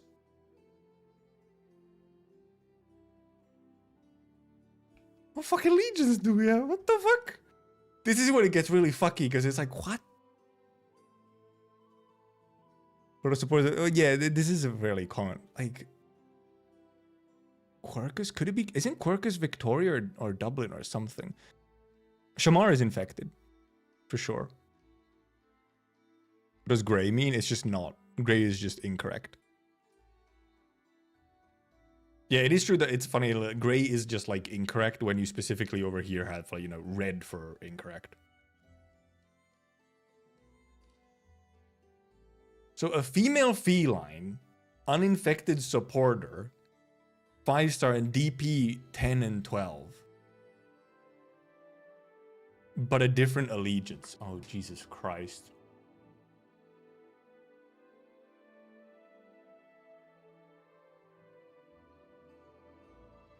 Who the fuck? Supporters as well, specifically. Can't be Heidi either. Could it be Sora? It could be like Sora or Quercus. Because what allegiance is Quercus? Same subclass or the other subclass with the same cost? It probably is. Oh yeah, also yeah, Sora is super cheap. Quirkus are, because I feel like Quirkus is, because Quirkus, you meet Quirkus in fucking Golden Glow event. Scene is not a feline, no. But Quirkus is Rhodes Island. Oh. You just meet her in like a Victoria. In a Victoria event, but maybe she is specifically. Also, I feel like she's somehow related to like some kind of Irishness. But I guess her faction might still be alright. 5-star feline supporter. Let's look at who the fuck do we even have? It's not that many units anymore. It can't be 9-colored deer. That's not a feline.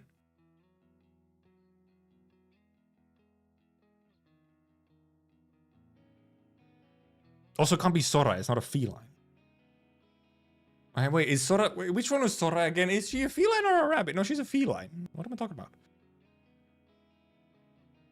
It's actually easier for me to look at this in-game supporters. Let me look at my supporters.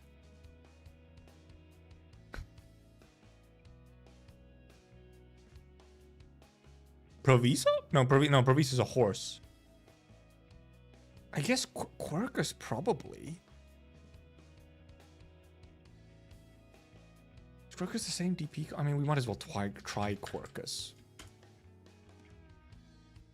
It was Quirkus. Yeah, she's Rhodes Island. I assumed she was Victorian or like Ireland or whatever. It was fucking Quirkus. Yeah, and Shamara is not a Vulpa. Also, Shamara is infected, so. Man, it wasn't that too many. 5 tries. Not bad.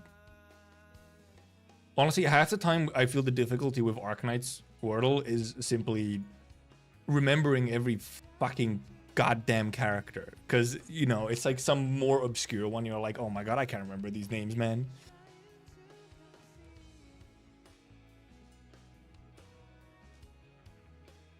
Is there a Limbus Wordle?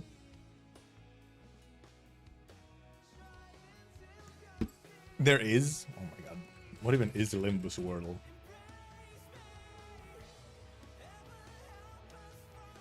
What? No, that's not... This is the actual Limbus Wordle, thank you. Okay, so it's identity. Okay. ID skills center. Maybe we have a lot of Victoria Fiend-like casters. It's true. It's of some random welfare 5-star. It really is. Oh, Jesus Christ, this gives you the entire list. It's also very small. Zoom in, please. Let's put in... What do we start with?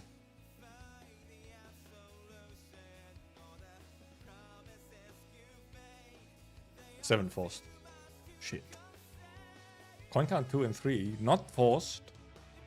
A lot wrong here. Many wrong here.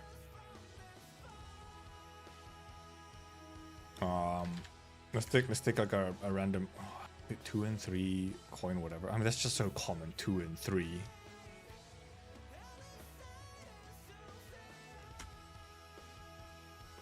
It's blunt. It's not Gregor. You have 2 out of 7 tries. I didn't realize you have 7 tries only. Dude, I'm cooked on this one. I'll never get this. I don't know my IDs this well. There has to be someone different again. Also, it's 2, 2, 3. 2, 2, 3 coins. One of them is blunt. It might just all be blunt. Because you also have to remember the fucking sins as well. Middlemore Saw, Roger. Well, it can't be Roger Bloodfiend. There's a blunt. There's probably a blunt focused. Like, could it be Middlemore Saw? Where's Middlemore Saw? What? Fucking close. Oh, the last skill is not blunt? It's Mersaw, blunt, something, blunt, pierce. Blunt, pierce, Mersaw.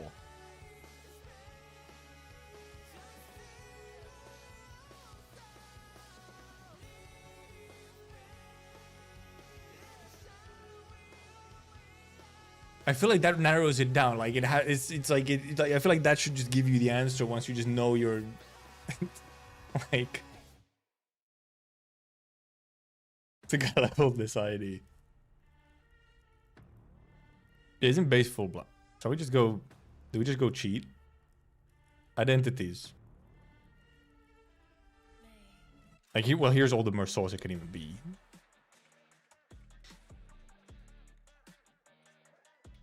Dieci does Dieci have like blood pierce situation? This is obviously full pierce. That's full slice. Probably Rhino doesn't have a pierce in it. Grosshammer? Wait, is it oh, it could be Liu. Is it fucking Liu?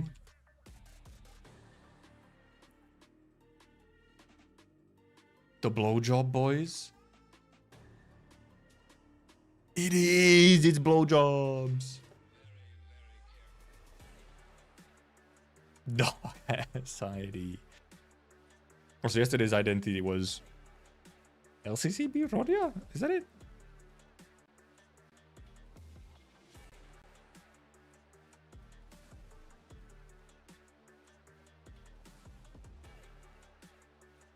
Perfected death was where he punches with pierce damage. Funny guy. Look at the is dead rabbits as well? Blunt. No, it's blunt, pierce, blunt. Wrong order. Skill 2 is pierce on dead rabbits. So, I mean, close, yes. But not quite.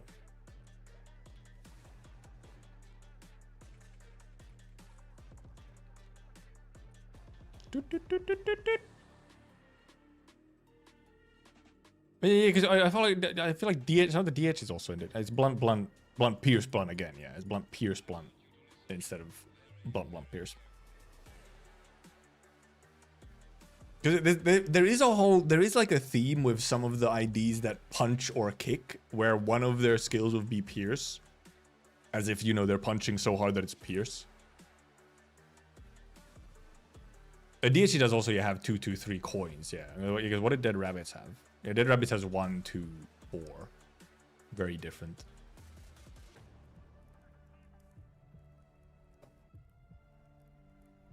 Love mixing in Pierce and Merceau IDs. Well, because also there's, for example, Liu Rodia as well, I think has like blunt Pierce or something. Blunt Pierce. Oh, blunt Pierce actually. Rodia has double Pierce. Despite, you know, she mainly kicks. Pierce though.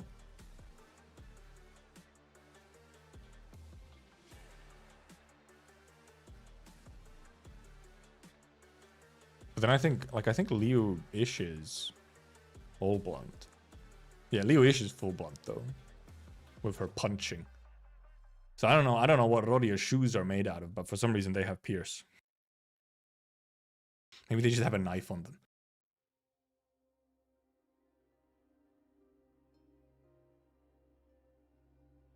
The one who shall grippers. My grippers?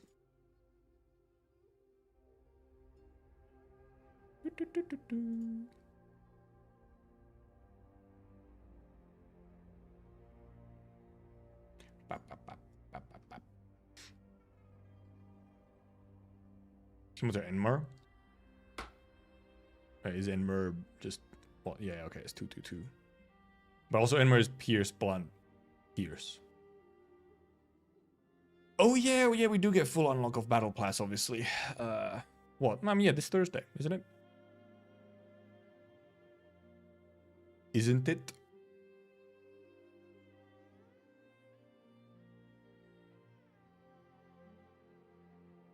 I mean, well, what, like this almost the same day, like a day after the Battle Pass obviously went live. What, we saw a screenshot of some Insano with like 1,000 level Battle Pass, and yeah, people can finally start sharding stuff.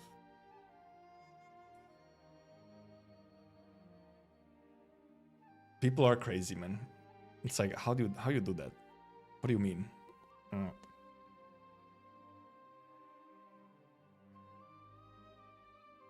Oh, 500 like day after, so you didn't start. Very silly. Oh, there's a new... It's a null video.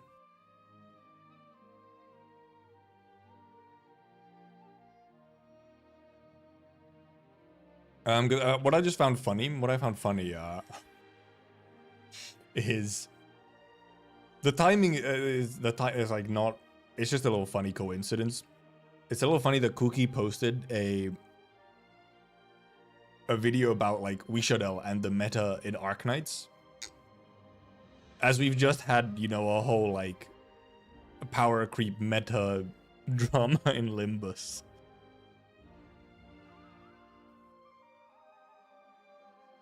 Which is very much, which first of all, indeed had the whole sentiment of, yeah, Wishadel is indeed the easy win button, but it has not affected game balance. Stuff is not balanced around Wishadel. And there was some comments in here. There was an interesting comment here, which no idea if it's true. I probably can't find it right now. Oh wait, here, yeah. This comment. I don't know if this is true, but I heard that when testing the stages, devs only use 4 to 5 stars. See if they can beat the hardest stage using that only. This would somewhat... No idea if it's true. Could be fucking just absolutely not true. Very likely. But it would... I wouldn't be surprised if they do something like this, where they do test the stages by clearing them with specifically lower rarities. Because it would explain how they have managed to, you know, keep the stage balance as well as they have. Cause yeah, you have a player proving it to be true every single time, which is Silvergun. Silvergun is clearing every single piece of content pretty much with nothing but 4 stars. So like, they have to be doing something where like they've proved to themselves that stuff can be cleared with lower rarities. Because otherwise, if they weren't somehow testing it, by now we would have had a stage, I feel like we would have had a stage where like only 4 stars just like numerically could not clear it or something. I feel like we would have ran into that by now. At 6 years, I feel like we would have ran into that.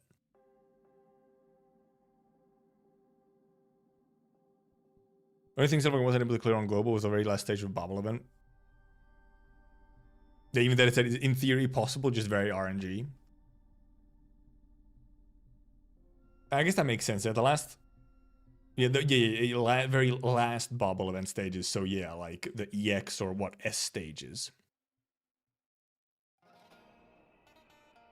So the game's so easy now, 6 stars get more and more powerful, but 5 stars stay shit.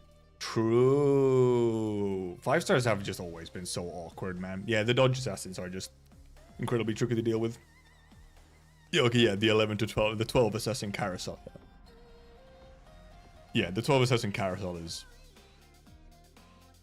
Oh yeah, DOS, I guess, as well, probably. I don't know. DOS is indeed shit. DOS was just all about numbers, like massive stupid numbers. But like otherwise, it's pretty much everything is clearable. And also, yeah, if it was just an RNG situation for the Babel map, then, you know. And yeah, that's just with 5 stars. Put a couple of, or 4 stars, put a couple of 5 stars in there that give you like a utility or something that you just don't have in 4 stars, and probably would happen. H15-4 was deemed possible to clear with 4 star only when it came out. Maybe. I did see Kyo's post. It was funny. Should we go through it? Today is sloppa stream. We're just slurping up all this sloppa. This was a very good deserved crash out. It's barely even a crash out, honestly. It's insanely understandable. Because someone was like, oh, you're using it's not low end guide because you're using a 6 star. As if there's some rule that low end means no 6 stars at all. And then also complaints about specifically using Wishadel. The most common and easiest to use and strongest unit in the game to borrow. Everyone can find like a maxed out Wishadel to borrow.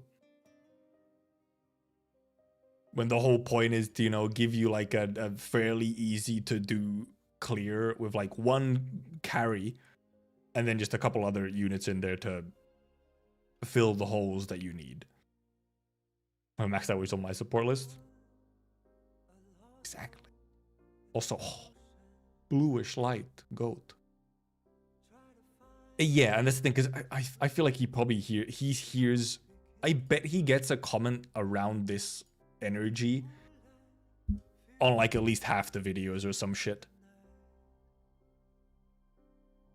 So like over time, it's just like, why are you complaining? Also, like, why are you complaining? What's the, like, why?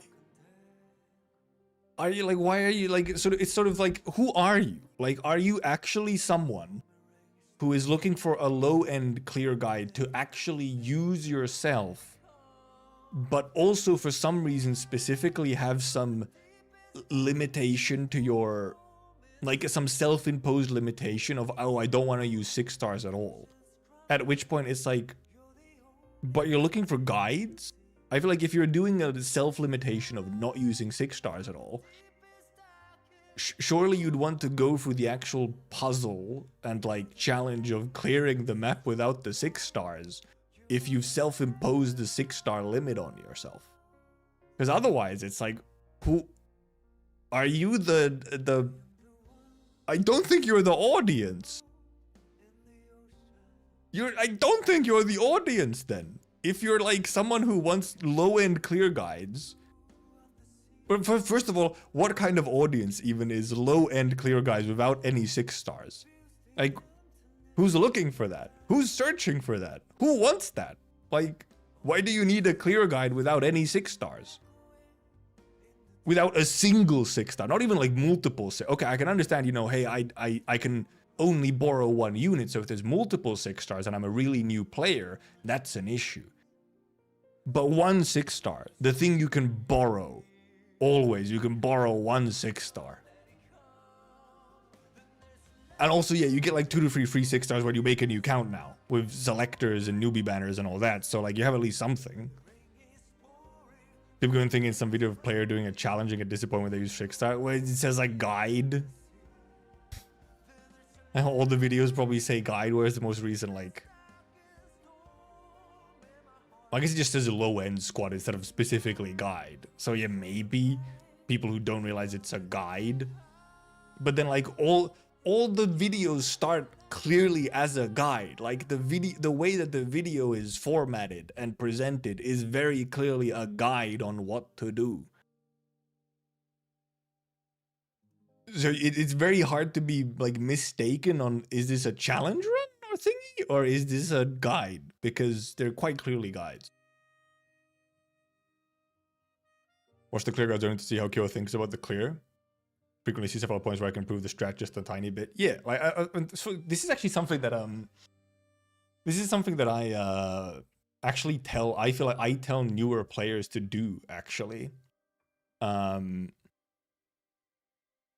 Which is, if you do get stuck somewhere, go look up a guide, especially for newer players. For newer players who do not have, especially if they don't have experience with a game like Arknights, which first of all, not many people have, considering Arknights gameplay is so goddamn unique.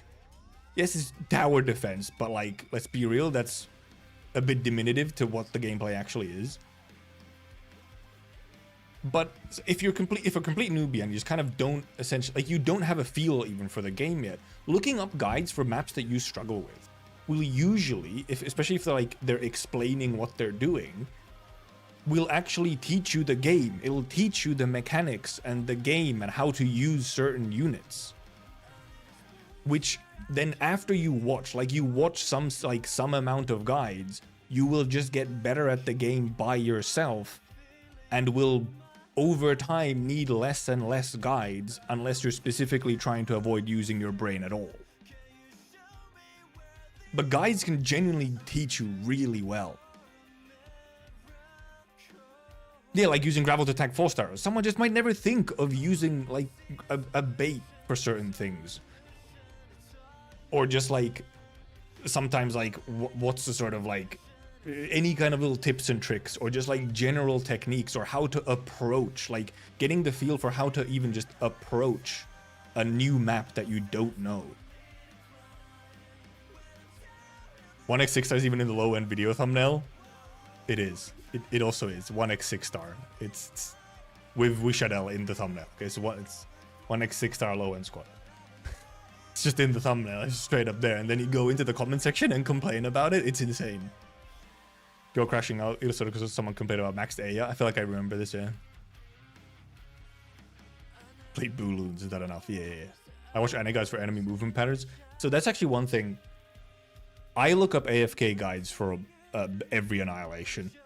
I do not bother with annihilations. I don't find figuring out an annihilation clear any fun, because it's so fucking long. It's 16 to 20 minutes. On 2x speed full auto, an annihilation clear is like anywhere between 12 and 20 minutes. And most of that is like very boring, easy stuff. And then you get the hard bit at the end, and you leak one motherfucker at the end. And it's like, oh, I have to redo the entire thing to fix this one tiny thing at the end.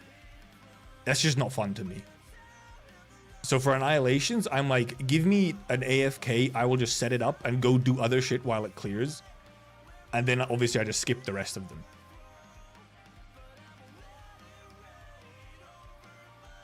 Now you have a little bit less. I feel like now there's maybe less. It's not as big of a deal, because now you have the skips. So you can like, okay, you know, I'll do the one clear. I'll actually figure out the clear on my own.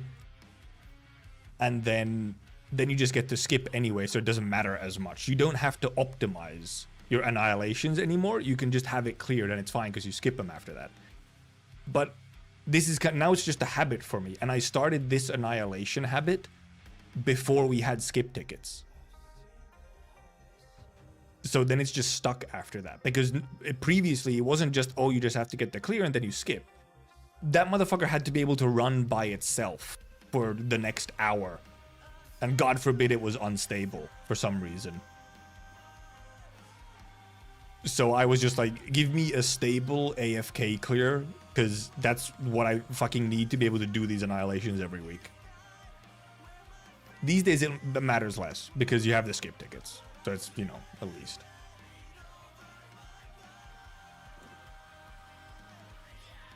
Running any 2 or 3 before skip tickets? And that as well, yeah.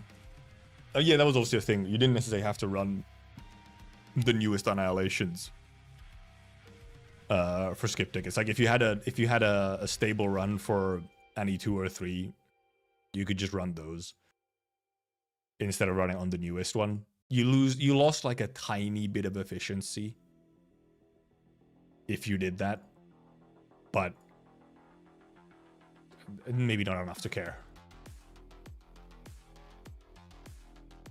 Doesn't do annihilation, doesn't do SSS, doesn't do RA, can't clear IS5. Does this streamer even play the game? Right now, not even streaming the game, not even playing it. Fucking yapping about other bullshit.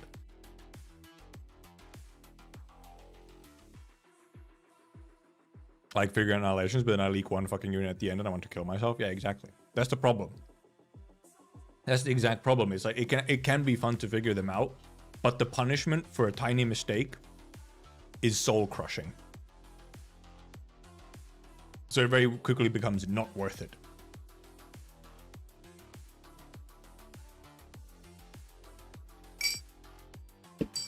Average Toho experience.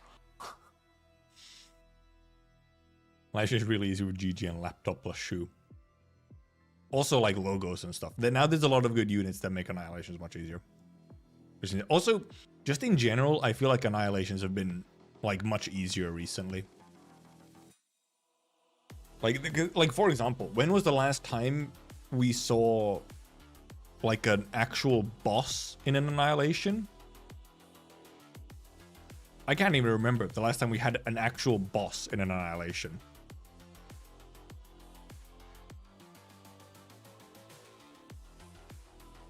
Oblivion stream when Mr. Oblivion Addict. How many hours do you have in Oblivion now, Bumble? I just remember fun if they started getting interesting faster. Yeah. Yeah, because that is the thing, that also in every single Annihilation, it's the last 50 kills that matter. And yeah, I guess the point is that new accounts need to be able to like progress Annihilations to some extent. 56. Okay, yeah. Well, it's good gaming, considering you're also, you know, working full time. Last I remember bosses and is Dolly. Yeah, and then Annihilation was like fucked up. Like actually was an annoying one to deal with. Okay, yeah, if Dolly was the last one. I played Expedition 33. Nope. Nah, I don't know. I doubt I will. Free time is game time. I have seen pretty much. If you've been free time, I've just seen you playing Oblivion. Chung Yuan was a pickle with lower rarities. Yeah, I feel like the mechanics there could fuck it up or be quite annoying. Or do you think if every 100 enemies there's a boss? That might be a bit much. At least in the current design of Annihilation, that might be a bit much. We have a peaceful IS5 to do before any other new game. Kind of real though. Except I don't want to like, I don't want to just spam IS5 too much. I like burnout otherwise, essentially. It's basically, also yeah, we do, for like multi-boss fights, we do have trials. It's significantly less enemies, yes. Not going down the Ebby insanity route, no. I'm not capable of that kind of insanity, okay? Actually, I need to start spamming elites after 50. And then bosses. Should be Ya and Vernal Winds. That would have been quite terrible, horrible. Play IS2 hunt for the IS1 endings. You mean IS3? Isn't IS3 the one that has the IS1 endings? I'm pretty sure it's IS3. And IS3 is a nightmare. That thing's hell. Have you still trying to clear ending 4 in Ascension 15? I think so. At least she hasn't stopped, seemingly, so. She might have gone some kind of clear at some point. I don't know, maybe it wasn't Ascension 15.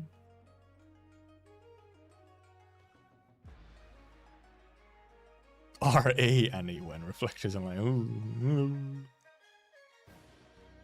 That'd be fucked up. No one plays RA and then they put an Annihilation with RA mechanics. Okay, I want to kill on lower difficulty, yeah. Then wanting to do it on 15. So, I mean, yeah, it's a, you know, self-caused injury. Cookie still trying as well for a very good run 2 days ago. I might have been there for a short bit, yeah. Every night, like if, well, because he actually does happen to stream during like when I'm active. I'm not asleep. Or busy with something else. So I'll pop in every now and then. I can imagine Ascension 15 just being an absolute nightmare. Because the motherfucker has like, what, 2.7 million HP or something on Ascension 15? Plus all the other buffs and whatnot.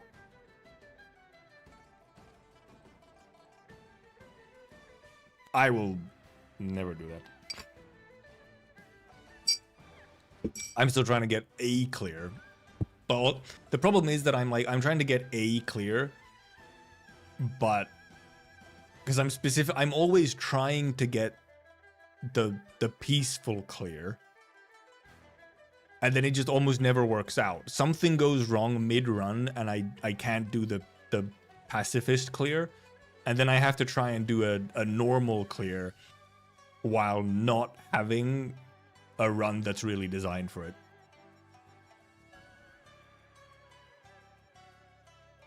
All the streamers biting the tree that are ending for is so hilarious. Glad my second run never had 46 HP run. I've never had that much HP. I never aimed for it specifically either, but I'm just like, where do you fucking get all this HP? Or this shield? It's crazy. Sad that most isn't nurse because I want to use her, but she's too strong. This is a very unique problem to have.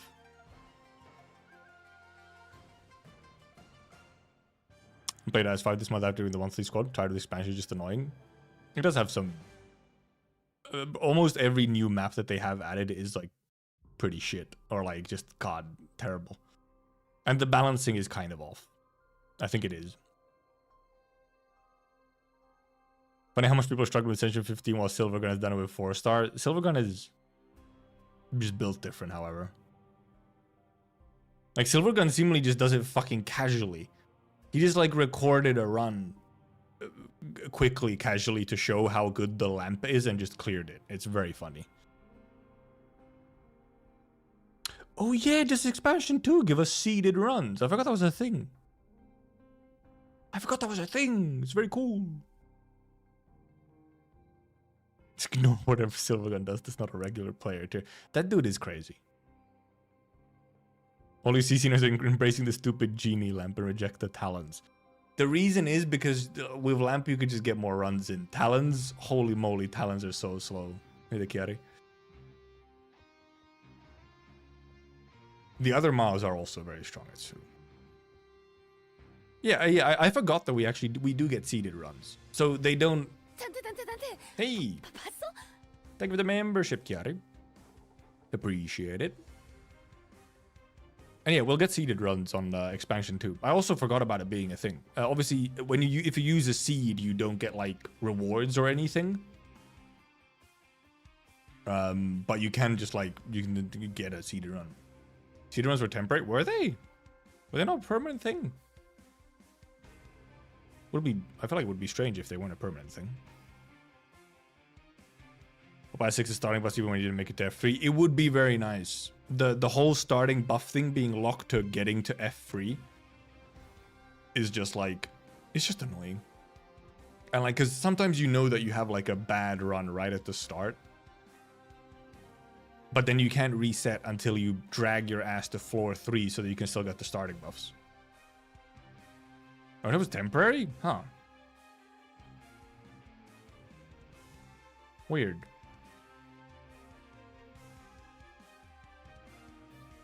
But usually I'm gonna have like 100k views and not like a million. Which one of them? Well, because they're split. Video views are split for anything Arknights Global. Expansion 2 early July. Because this expansion has been for a month now. Would it be early July? Wouldn't it be another? It would be 3 months from expansion 1. How long has expansion 1 been out now? Isn't it a month? Wasn't this the first month of this expansion?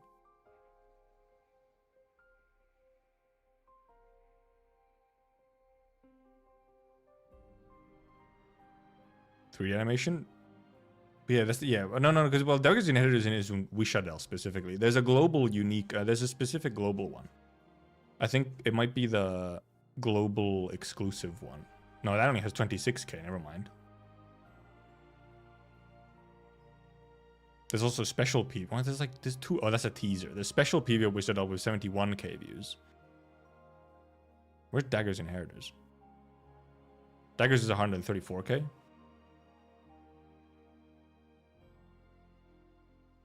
Not enough energy to deal with it. Real. What are my pulling plans? What are my pulling plans? I need to go over. Let's go over the banners at some point and see what's coming up. That's one thing. If it's a trailer that comes on CN first, obviously a lot of people watch the re-uploads first. Yeah, that goes down to 34k. Well, because then how much? Give me a second. I forgot that they don't fucking link them, because Arknights views are split over 3 different channels. Actually, is it only 2 channels? Oh no, there is an Arknights Korea as well, yeah. Let's see, how much does Daggers have on JP? And how much does it have on Korea?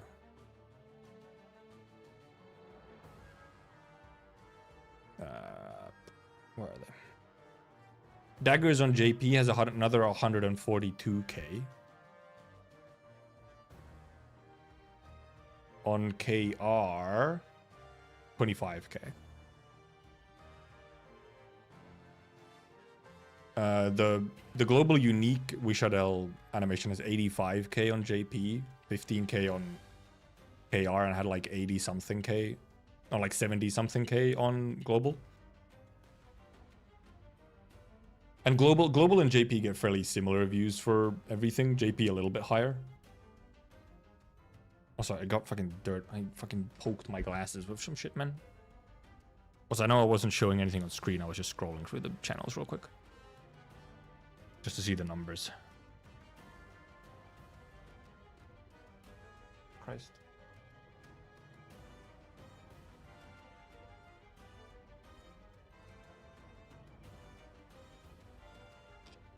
Also, it's finally getting warm enough that I've switched to shorts again. Wearing shorts inside.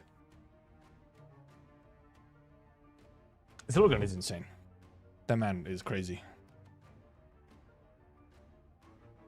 What about CN? I don't know how many daggers inheritors has on CN, but like, dude, we can even just like daggers inheritors.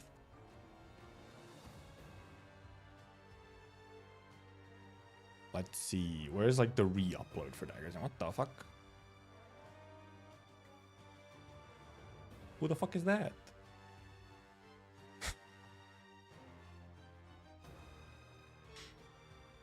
I'll get to the pulling plans quickly once we get through this. I put daggers. Well, once you get this, I'm wondering where the re-uploads are.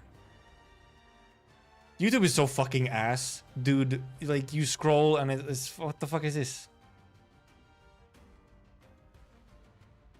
It's a fucking NL clip.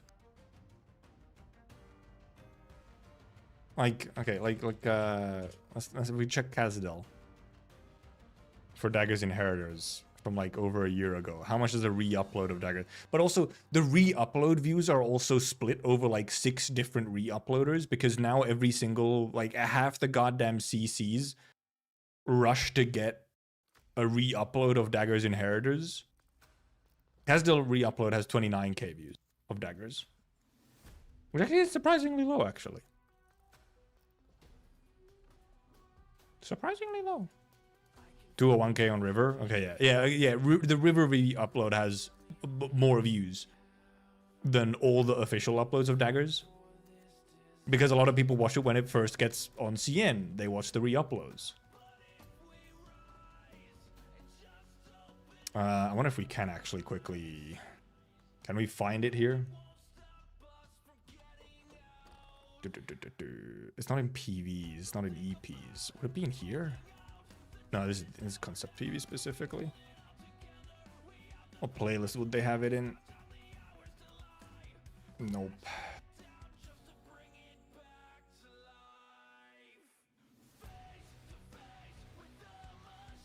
This is just like, this is VA greetings or something. It's not in EPs. Is it in PVs? Surely not. It's not a PV.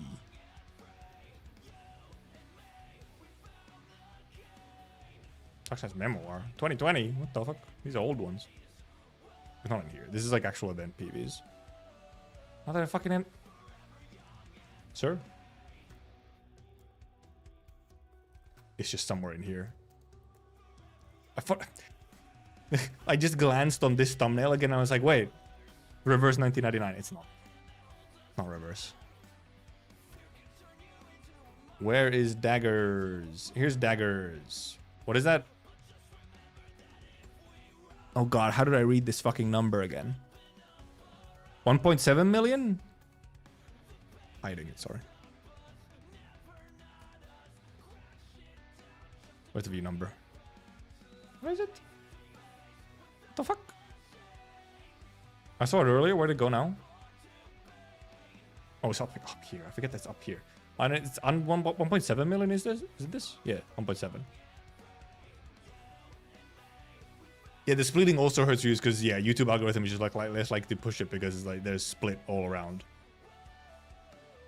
Yeah, like on CN, this is 1.7 million views. Because it's MUN. I just had to remind. Well, it's more so I had to remind my. I remember that it was like it's a 10k indicator. I just had to do the math of moving the apostrophe. Of like, wait, where I move it? How many?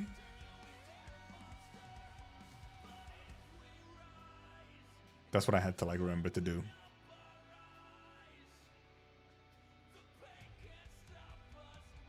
Find somewhere where they do that in CN. They also do it in Japanese. There's a fair few Japanese sites that also do it.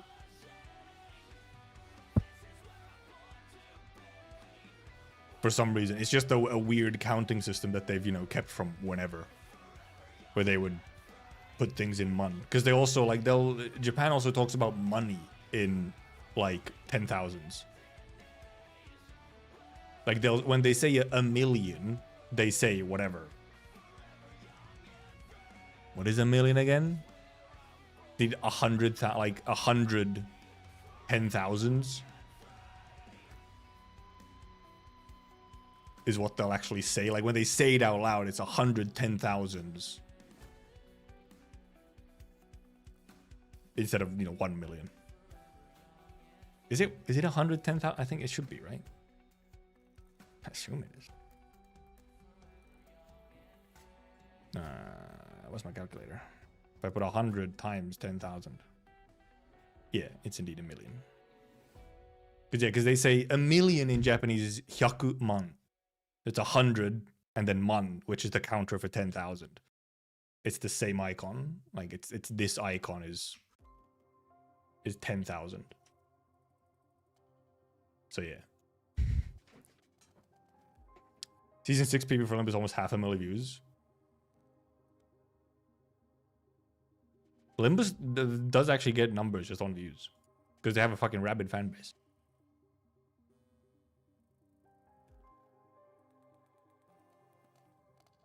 Oh yeah, they also they have a one for 100 million as well. Once you start talking about, I guess, billions or trillions.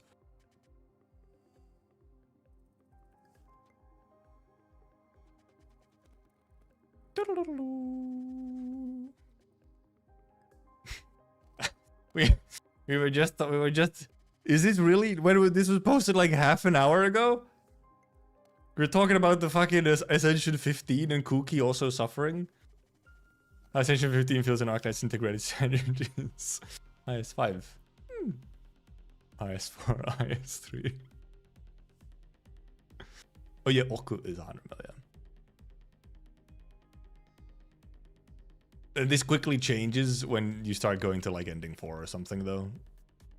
Well, no, it's still way better. That's the thing, is that it's still so much better than IS4 and IS3. I need to open my door a little. It's warm. The new stages do not make it better, no. Pretty much all the new stages are like nightmares. Or almost. Fucking Elusive Merc, Kazdel Falls, or Kaz Falls. Whatever fucking other ones there were. Terrible.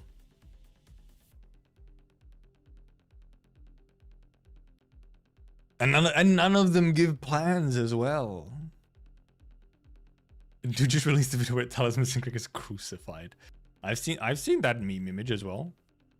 Oh yeah, regular army and chaos, yeah. Release IS6 by the time Ebby clears ending 5. Very likely. Like, isn't ending 5 even more difficult? Isn't it?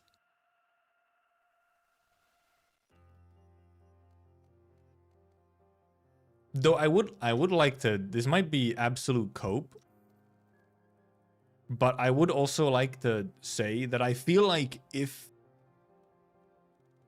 I wasn't specifically aiming for the leak clear, for the pacifist clear, I think I might have already cleared if I wasn't specifically aiming to leak the boss.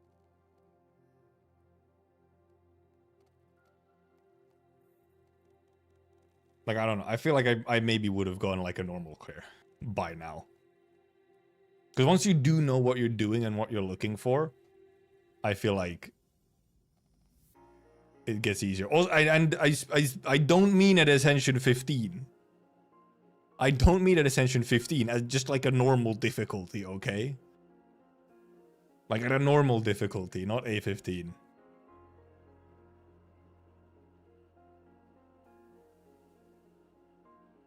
Also, right, as I was eating before stream, I bit my cheek so hard that it made like a crunching sensation. Which was impressive. I was like, how? It felt like something crunched when I was just biting a cheek. Sounds very bad. It was quite painful. It was quite painful.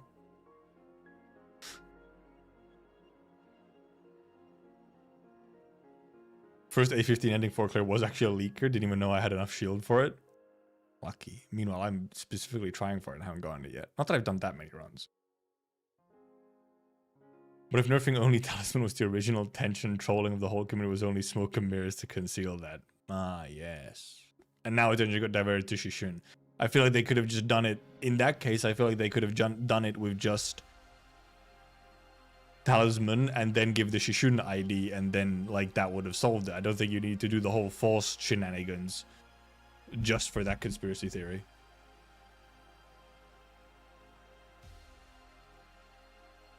People get into a problem where they bit their cheek once and then they start doing it constantly. Yeah, because the cheek, you bite your cheek and then the cheek swells up, so you're more likely to bite it again. Shishun Don would have been so much cooler. I don't think so. They're just, the only thing about them is that they're the same size. They're not the same type of person. Ending 5 is like ending 4 3 times. Does it have the same thing where you need to move operators?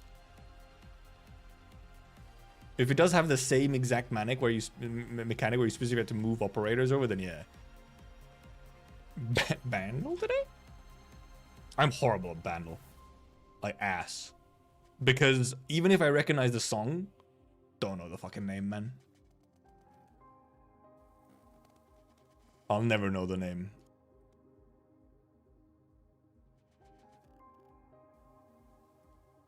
This is not, that's the wrong fucking Bandle.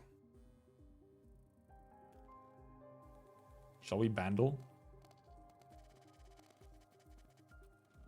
Now we get a lot of Ishmael X Don art. True. See, if you had Don Shishun, you wouldn't get a bunch of Don X Shishun art. You eep in ending 5. The mechanic of eeping. Well, again.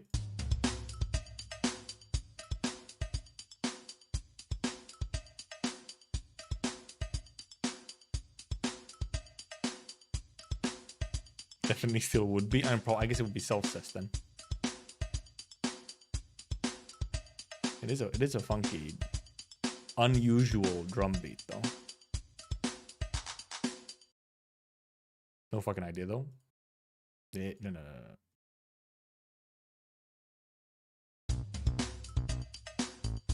gonna actually have to take my headphones for this.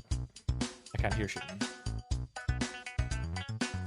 Oh yeah, 1979. I'm cooked. Difficulty easy. Part 2. Highly doubtful.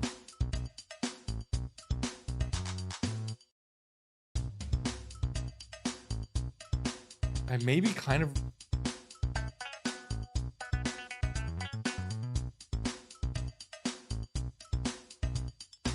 This part. I almost feel like I maybe could have. It's like it's tickling a little bit of something. Maybe I say that and it's probably gonna be a thing I don't even know.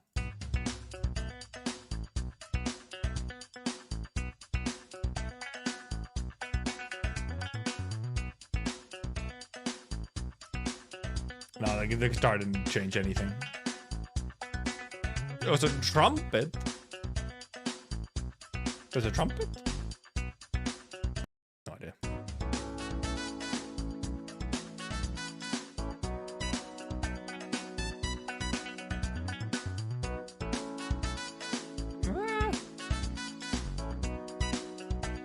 I think this is gonna be the same as every single Bandle where, you know, I hear the full version, I'm like, oh, yeah, I think I've probably heard that once or twice. Fucking 1979 though. It's a little bit before I was born. Glorp, glorp. Oh wait. Yeah.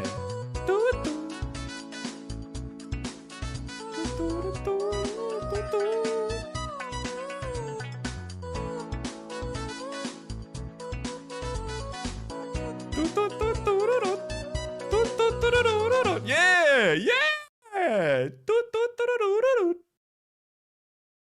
Now what the fuck is the name of that song? Is it Don't Stop Till You Get Enough? Could be. Is that the name of the song? Is it Don't Stop Till You Get Enough? Don't Stop Till You Get Enough. We'll get it. Michael, it could, I guess it is Michael. Is it Michael Jackson? Don't Stop Till You Get Enough? It was! Yeah, but it took until here to like hear anything. Fucking carrying Crow in the YouTube chat, just knowing it. Carried by chatter, absolutely. Look, when you do the duels, if you do them on stream, the whole point is you do them with chat. Unless you're Northern Line. In which case you're better than chat. So then it's different. And then you just like have a I don't know, like war with chat. Kind of got it by 2. Jeez. Well, I guess the par was 2. Yeah, I didn't really hear it until they got like that, the voice, and then you got bold cosplay when I just have to get a bold cap. I'd rather not go bold, but you know, right. The hint is keep going until you have plenty. I like how the hint is always just like a not even, no, it's not thesaurus version. It's just like the opposite, often. Or like not opposite, but it's just like been changed. Like it's just paraphrase or whatever. Like technically saying the same thing. Silly. Oh, I thought what? They're not playing? Oh, okay, it was just quiet. Oh, fucking Carly Rae Jepsen again.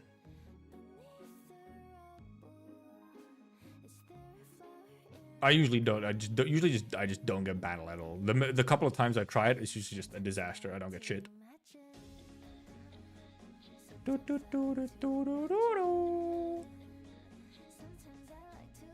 I'm playing with only uptime 1 units, which I mean, that sure is a thing. That's a way to make it more difficult, you know?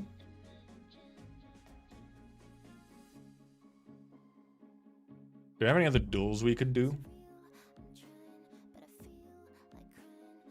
All right, well, no, thank you for reminding Wenfield. Wenfield, the mobile CBT beta or whatever. I said beta essentially twice there. There has been like, whatever, like a couple of,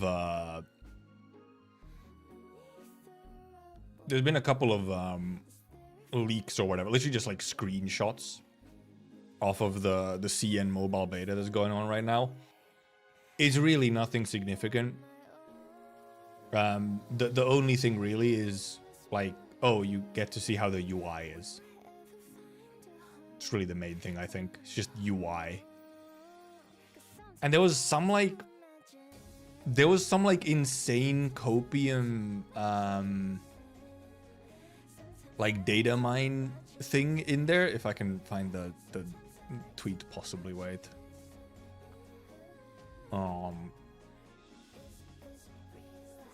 No. Does this have like an actual? Well, this isn't the one I'm looking for. Where is it? There's some kind of like data mine dates or whatever.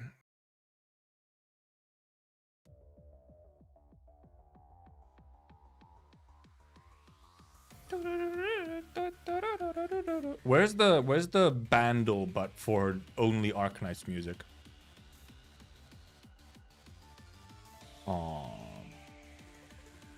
Here, now I found it. So this is just like, this is like dates that are like in the game files or whatever for weapon banners. And it's like, oh, it's like 31st of the, like close time 31st of the August and open time 30th of July. But it's like, I wouldn't put a huge amount of weight on anything on this, to be honest. First of all, well, yeah, it's like an entire month, sure, but like, I guess I feel like it's just I don't think this is gonna do much. Like, it just doesn't seem like a very like big indicator in any either which direction. Because like, why would they just have these dates like in the mobile beta? Like, why would they just? I guess maybe that's why there was an NDA on the mobile beta, but like shadow dropping infill. Yeah, it's like, because that's also the thing. It's just like I don't see it, like, because this would imply that it would be dropping at like the end of July or something, which is just like, I don't see that happening. And then somewhere else, somewhere seemingly, I don't know what they've been saying over here, but something about June 6th, which is like they would not just suddenly shadow drop it June 6th. I think one of the things that might indeed be a thing is we might have something, because Summer Game Fest is coming around. When's Summer Game Fest again? Right, Summer Game Fest is June 6th. Summer Game Fest is June 6th. So, well, it wouldn't be a it wouldn't be a shadow drop suddenly on Summer Game Fest. It's more so we might have something might just happen during Summer Game Fest. We might get a trailer or something, right?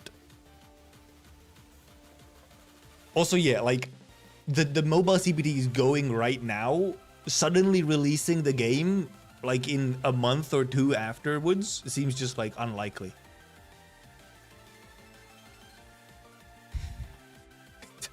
It would indeed be very quick turnaround from a test, and such a small scale NDA test for the mobile half.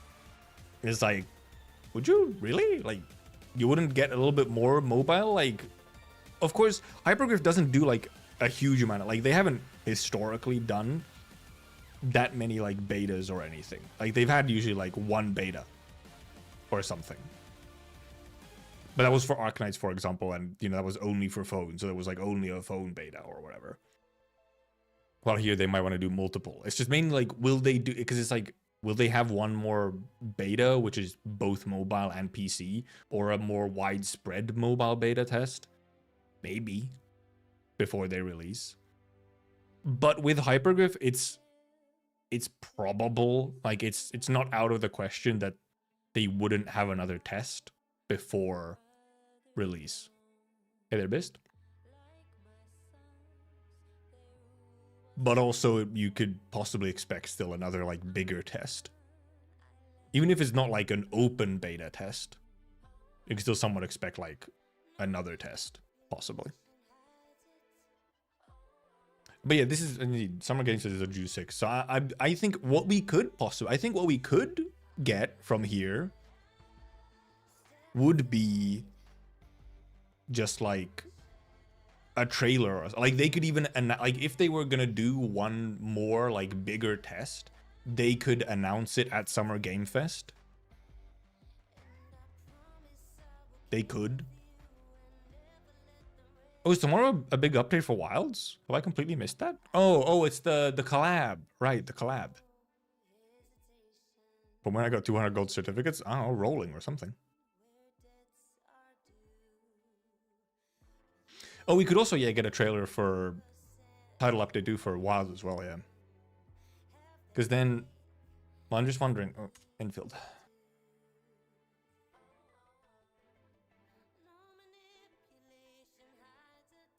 We have this funny image. What's the dates that they had in this image again? Because here you have the dates June 15th and July 6th. Also Lessing, if you got Lessing dupes. I'm not sure, I don't think Tennessee you had Lessing dupes though. Like, I don't think you had Lessing originally. Like, you have these dates, right? Like June 15th or something. Like, you know, like, oh, if they had like another test or something, or if this date, if these dates do mean something, then, you know, an announcement at Summer Game Fest on June 6th. And then something actually happening around this time, you know, could be a thing. Collab based on once you can check your capture monsters, a lot of quality life for weapon improvements. Nice. And then we can have, well, once, you know, obviously big updates hit, I can hop in for a little bit of hunting again.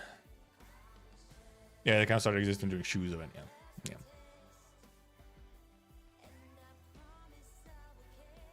But yeah, like Summer Game Fest could still indeed have, you know, something in there, I guess. Also, 10 days, 32 minutes. Oh, it starts in like, okay. It actually starts at a reasonable time for me to watch. No way. If it starts, what is June 6th? Friday. Friday, 9 p.m.? Should we watch it just on stream?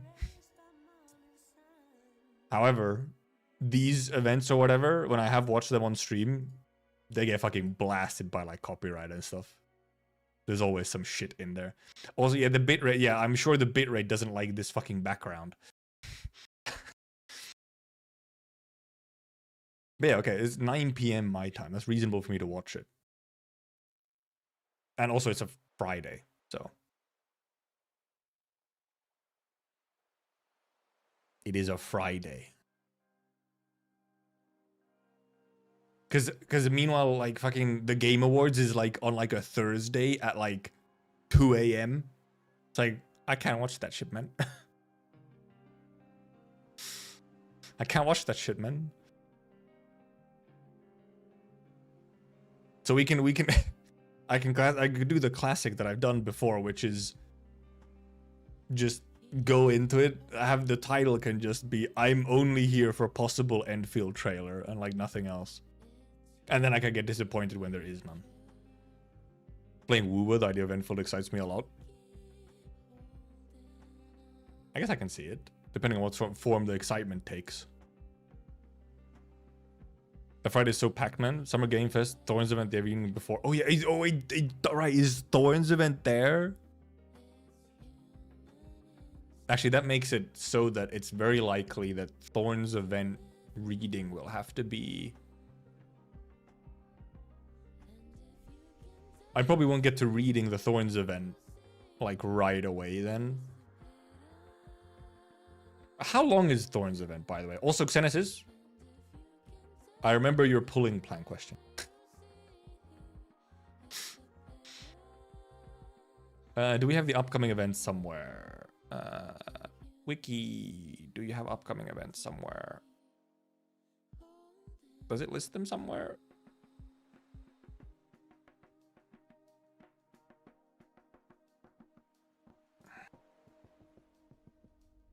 Oh, there, thank you. Thank you, Cubic.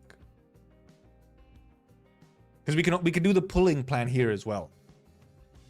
Also, possible wild PP the day before. Oh my Jesus Christ, that is a packed weekend. Ah, okay, like the form that the game takes, I get a bit. However, I mean, I would like to, you know, Woowa and Enfield are otherwise going to be very different. Very different, you know, in gameplay and so on.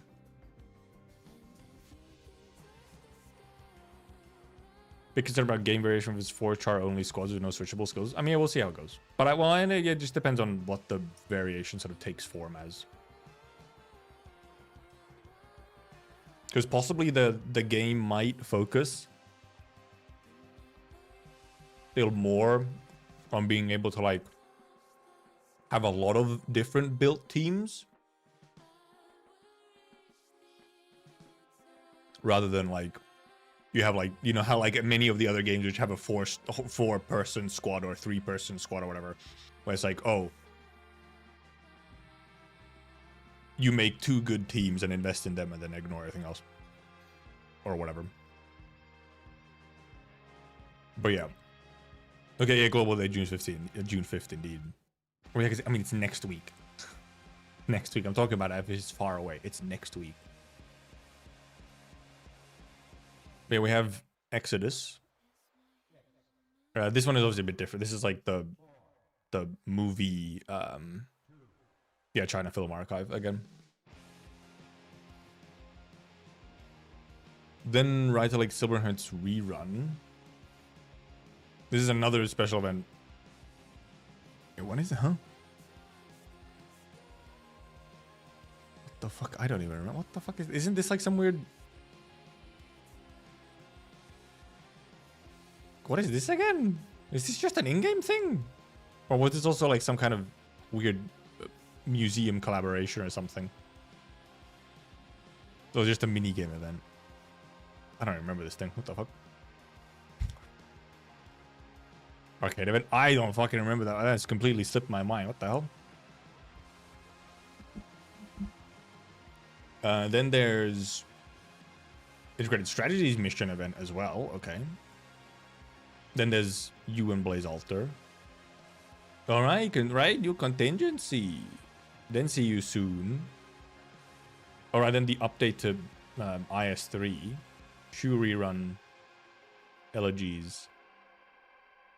Oh, Icebreaker games. Icebreaker games 1. Is it supposed to be 2? Then episode 15, Baba rerun, and Massive Travels. This also is a Vector Breakthrough number 1. It should be number 2, shouldn't it?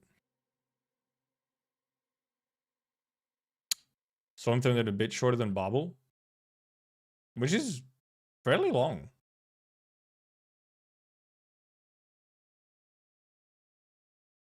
Was one because they made it season. I guess fair enough. Okay, yeah.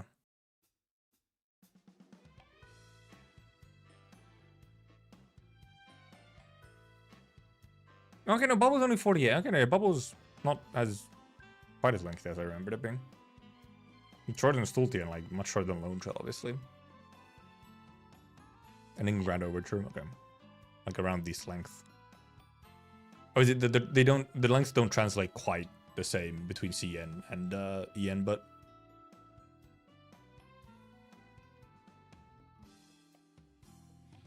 start counting from 0.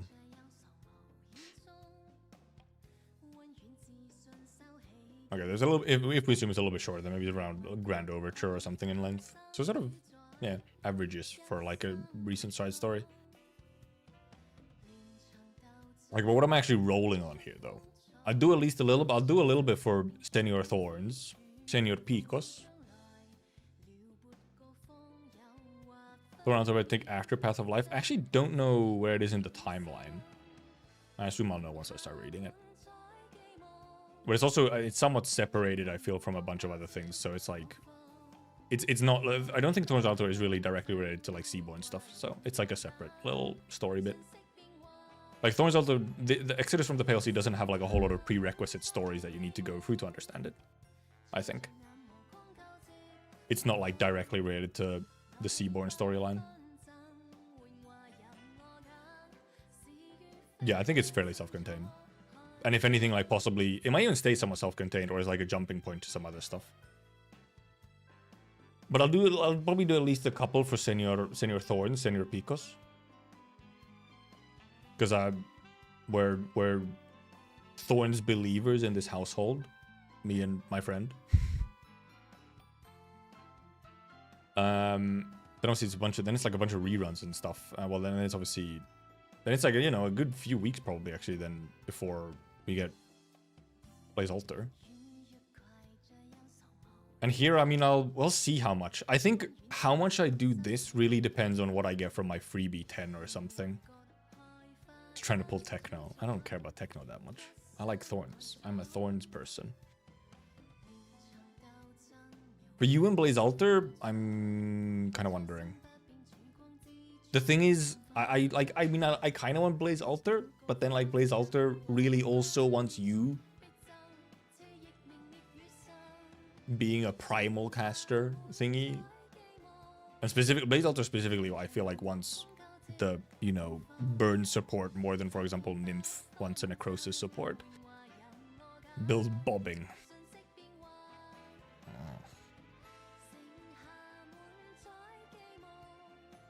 I guess you can. But I think I'll do the freebies at least, but I don't know if I'll necessarily roll that much. Maybe I do some rolls. It really depends on how many rolls I have when this comes around. I wouldn't mind getting Blaze Altar. I don't really care about you. Like, I wouldn't really care about you in making Blaze Altar work better. I really just care about Blaze Altar. Blaze is cool. Blaze is very cool. So if I like get Blaze Altar from like the freebies, I really don't care about rolling more. And the thing is that Blaze Altar is not the limited, so I also don't like... I don't have to care about that way either. And yeah, Yu does have some funky stuff with global range and whatnot as well. Obviously, there's nothing here to roll. I don't really care about Intellekia enough to roll. Just the character just doesn't appeal to me. She's not a character that has ever really appealed to me. Her type. Then you get Shu rerun. Then we have fucking Necras. Necro ass. Who, yeah, no, I won't be rolling on. I will not be rolling on. And this is the one where I'm going in with some big sussy eyes into the story, because I'm like, how have you justified this development? This is the story that I'm going in with some, ma'am, sir, why is she here?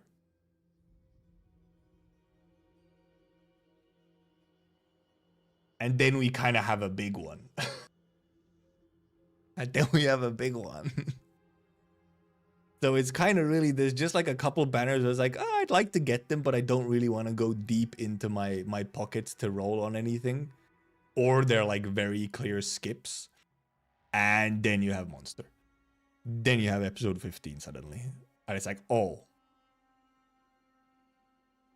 And it's like, do I do the silly thing of even going for potentials just because it's Monster? Because, you know, right after you have this as well, and I would like to get some of the units from here as well.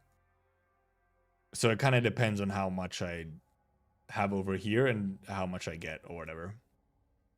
Because then you have funny angel woman and funny angel grandpa, but funny angel grandpa is freebie, so that doesn't cause much problems.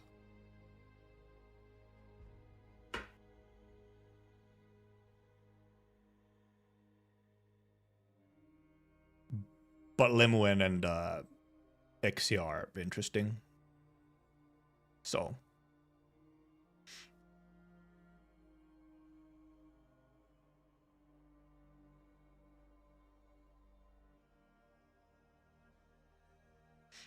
What's act or die? Huh?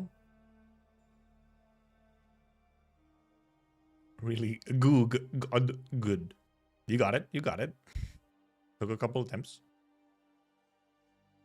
Bull Run and Hot Wheels, real. And yeah, also, yeah, we're getting like the IS2. Oh yeah, Act or Die. Oh, here, I didn't notice. It doesn't have the image on it.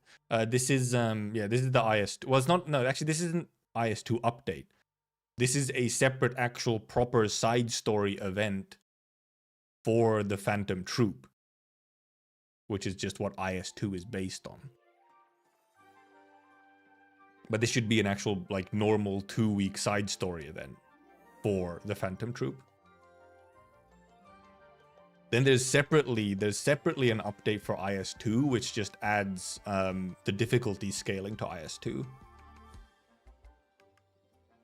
Playwright, yeah, they kind of see the Playwright Copium or Phantom Altar Copium, or, you know.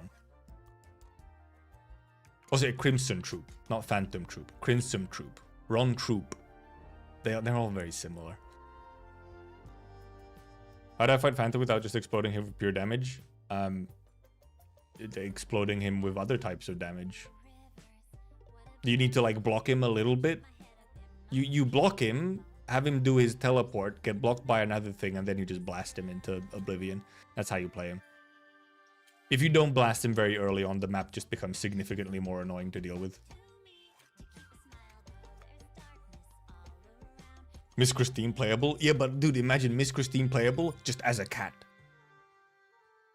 Just as a cat. I saw someone say this and that would be incredible. Just as a cat. No humanoid, just cat. And now, yeah, you can also delay him, obviously, as whatnot. And then you can obviously, yeah, like Armia, you know, even just Armia can, you know, true damage him. But also you can just like, I think there's some way to remove his dodge. I think maybe like stuns or something removed his dodge. I can't remember, but Yeah, there we do have shapeshifting cat for collab, yeah. Yeah, Shoes Rice Fields can also delay him, yeah. Yeah, Phantom, you know, is an old boss. So some units now do very funny things to him. But yeah, so I mean, really, there's only 2 banners here that I actually want to roll a bunch on. It's this and this, like upcoming, like it's these 2. I'll like I said, I'll do probably some on Thorns. I feel like for Blaze Altar and you, I'll just end up doing the freebies. I don't think I'm actually gonna roll much. I think I'll just go with the freebies and hope I get lucky. Because like even if I get Blaze Altar and I don't get you, I don't think I'm motivated to get you just to have like the best support for Blaze Altar. I don't think I'll need that. Because also like I'm not sure if Blaze Altar would even change how I approach like my gaming and clearing. I have my favorites that I like using. I don't think Blaze is gonna be the type of unit that changes my like default picks.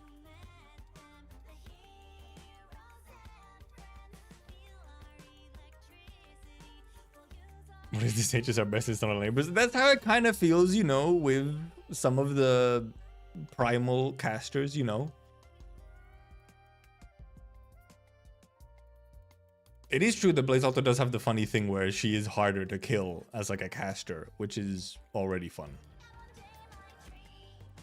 But yeah, it's more so like these 2 are just so much like episode 15 and Massive Travels banners are just so much more of a big deal. So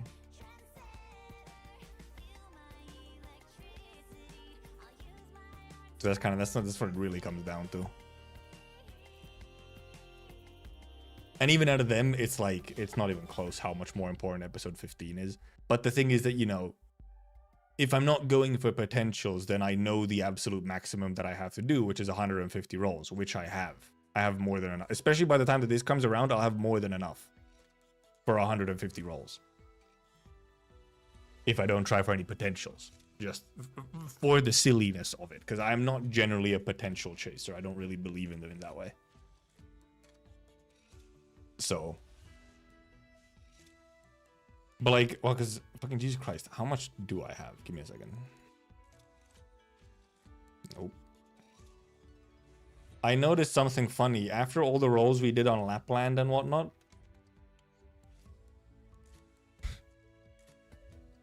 I have almost 700 gold certs. I can buy I can buy like 3 months worth of these. That's a lot of rolls. It's a lot of rolls. So I'm quite okay on rolls. I don't think I have much tickets. Right now I only have I have 4 tickets, like absolutely nothing. I'll just use these as well. I can't be bothered to do these. I already got my dupes for lessing, so I don't care about doing those daily anymore. Because yeah, I only have 4 tickets right now, but I have, what, how much? 170k around them as well. So keep something for Shining Altar. This is true. But, well, it's at least somewhat far away still, seemingly, you know. Yeah, I have. I always... When a new rerun comes around, I get all the certs and then I just buy everything again. Or like I, you know, empty it out for all the materials and all the random, and then whatever I have left, I buy like battle records or whatever. Yeah, not quite 300. 180,000 a random is 300. So it's a bit under 300. Wait, is it 100? Yeah, 180,000, yeah. Which is why, like, I can do some rolls on Thorns, for example. Oh yeah, I was doing this just because I'm doing my M9 Lappy. Also, when I was like, whatever, I'll do M9 Lappy just to have the little icon on my friend units. I might have accidentally done M9 Arturia instead. You might be asking, what do you mean accidental? As you can see. Well, actually, you can't see. But it might have been, I might have done M9. No, I didn't even spend the ticket on her. It's not even that I spent like a ticket, so it would actually be accidental. When it was like a little bit later at night, I was like, whatever, I'll start. I was just looking at like my friend units or my support units, and I was like, oh, I want the little icon on my Lappy. I'll just go do Lappy S2. And then I went into there, and I forgot Virtuoso was in there for Trust, and because she was the last one that I did masteries on. So she was just in there, and she also didn't have S2 done. And for some reason, my brain was like, oh, Lapland is there. Like, that's Lapland's S2. I can do it.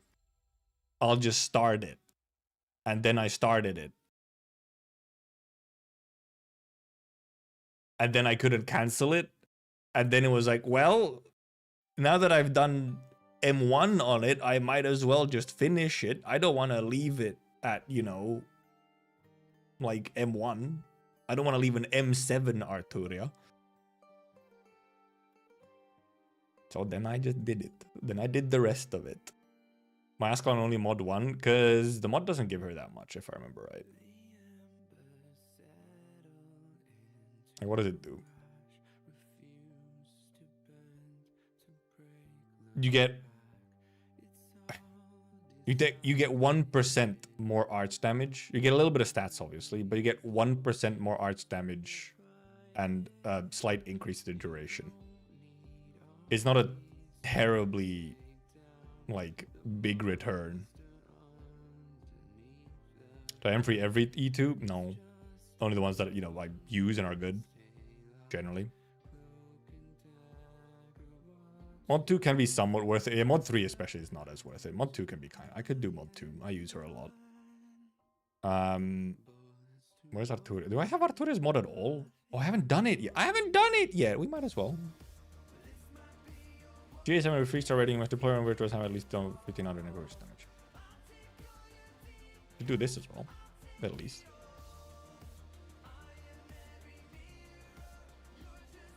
Might as well do this. I forgot we need to do this.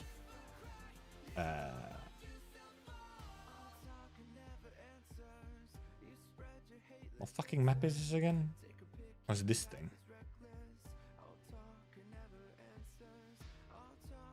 It's the funny one.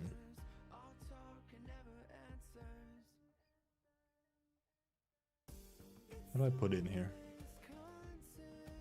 What do I need in here? Let's take him because he's funny.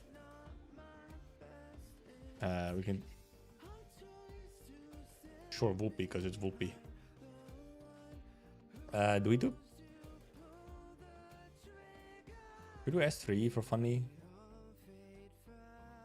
Maybe we take a healer. We'll just do it. We'll do this easy style.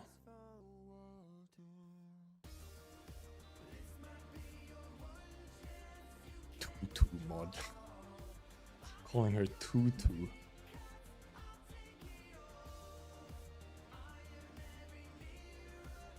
Look, stop. Gaming. Holy shit, she's gaming so hard. Look at her. Crazy shit.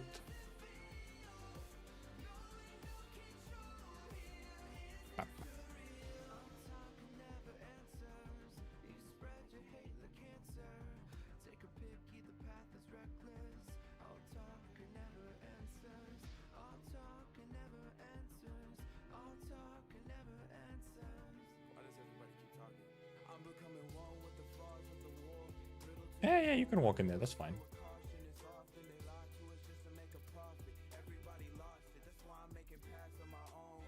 Oh, is it? I guess I should have waited for this dude, I guess.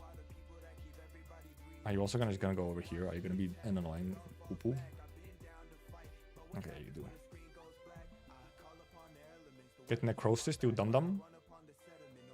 This dude is not gonna come out early enough to get necrosis. Unfortunate.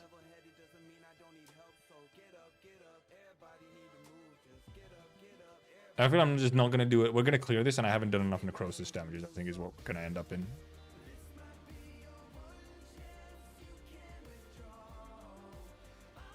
I forgot he takes 1 billion years to actually come out of here.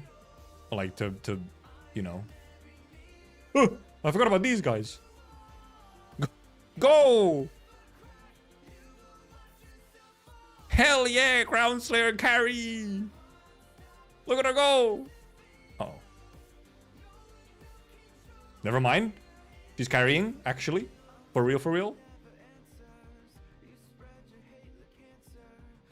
For real carry. The Blaze is killing things too fast.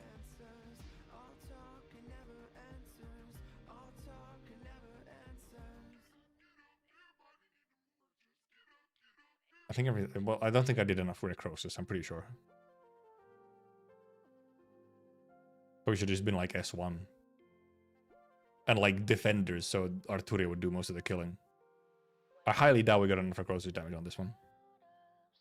Never mind. Never mind, it was enough. Honestly, I don't feel like I feel like I do not have a good feel on like essentially how much, because you don't really see like numbers for health on, you know, enemies and so on. So I like do not have a feeling on how much actually is 15,000 damage, because then, you know, for some of these you have like, oh, deal 100, you know, deal 75,000 necrosis damage with your own virtuoso. Like, okay, how much is that? Or like deal 100,000 damage with your Lapland or whatever. I feel like I don't have a feeling on how much it actually is. Yeah, necrosis, yeah, shows how much damage per second, yeah. Like, it's whatever, it's like 800 or something. But it's like, because what does it say again? Necrosis damage explodes when at max. 1,000 for normal and 2,000 for, and fucking feeble and gradual recurs into 800 elemental damage. This is necrosis damage.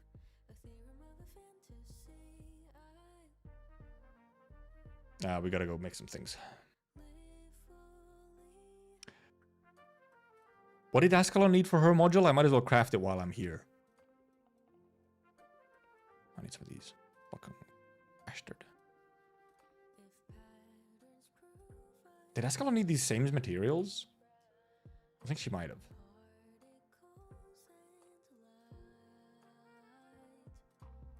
Gonna need some of those as well.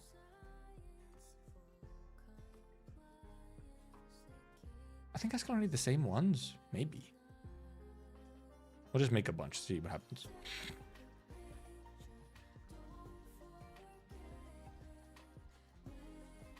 Also, we did get some good like byproduct here. And this as well. Goodness. Bap, bap, bap.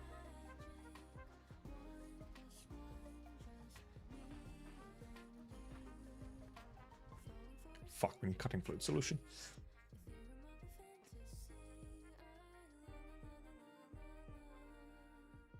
Make some of this as well. Bap, bap.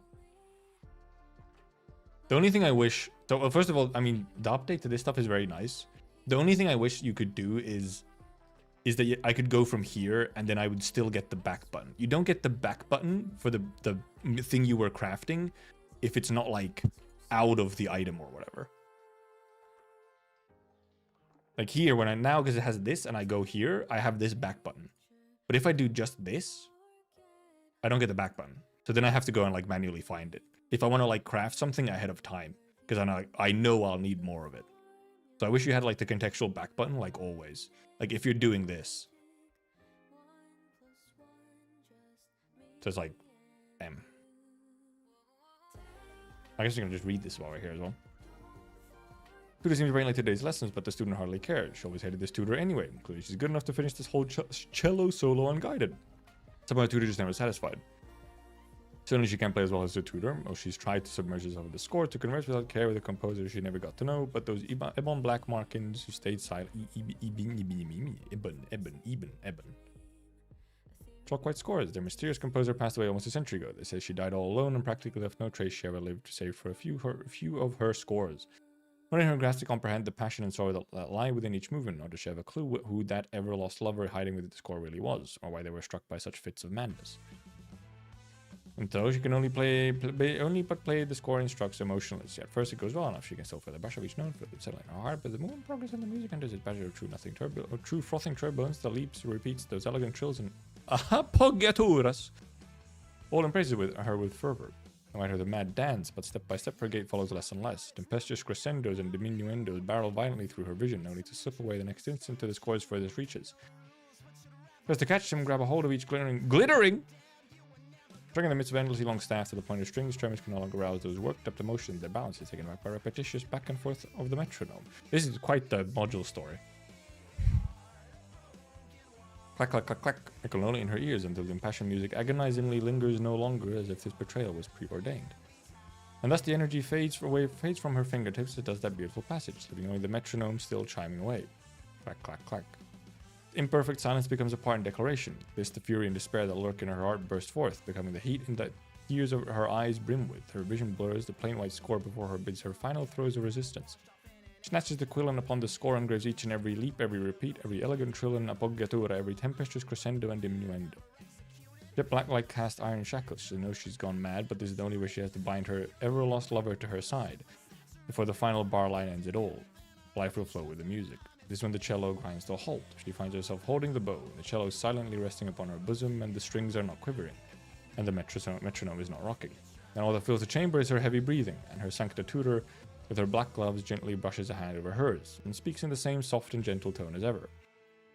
Your playing today was perfect. Congratulates her, content. Composer's life and her love flowed within your performance. Interesting little description of just like, I guess, how Arture does her things. Okay, and yeah, here you clearly won mod 2, because mod 2 is actually what adds all the stuff to it. Yeah, exactly.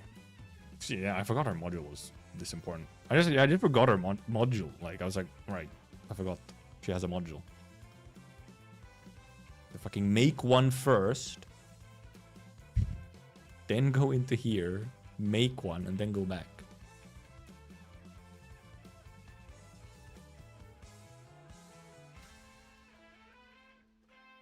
Thank you.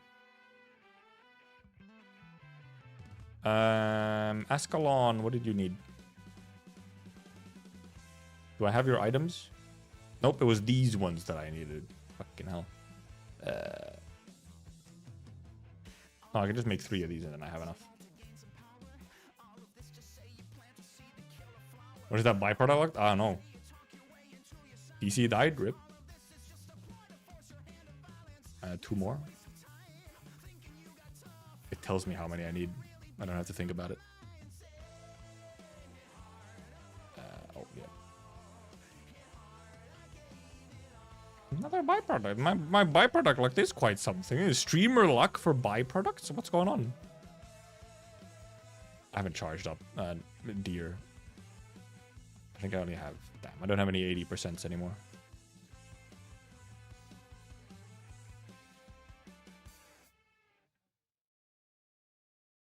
All three 6-stars have good synergy locked behind their mod 3? Holy moly. Why'd they do that? That's fucked up. Streamer client real.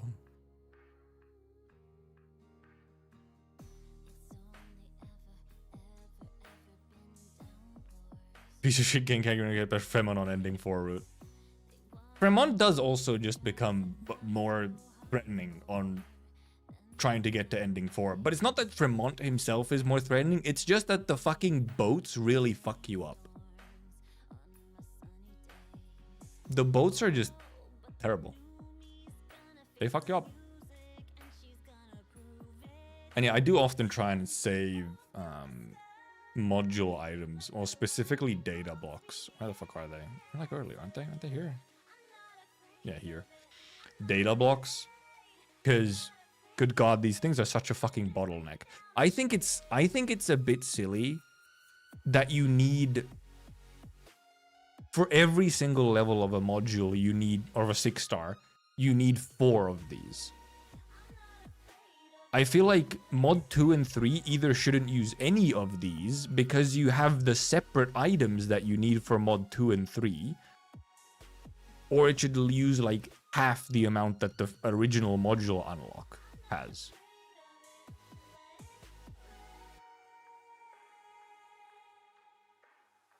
I think it's a bit silly that we have like these, and then like you still also just need data blocks. Just buy the shop packs. Whale. Also, yeah, they do take the 50% redeploy time as well, which is like, fuck you, full 70 seconds when you have the whole mechanic of the coffins as well. That is another one. It does get fucky.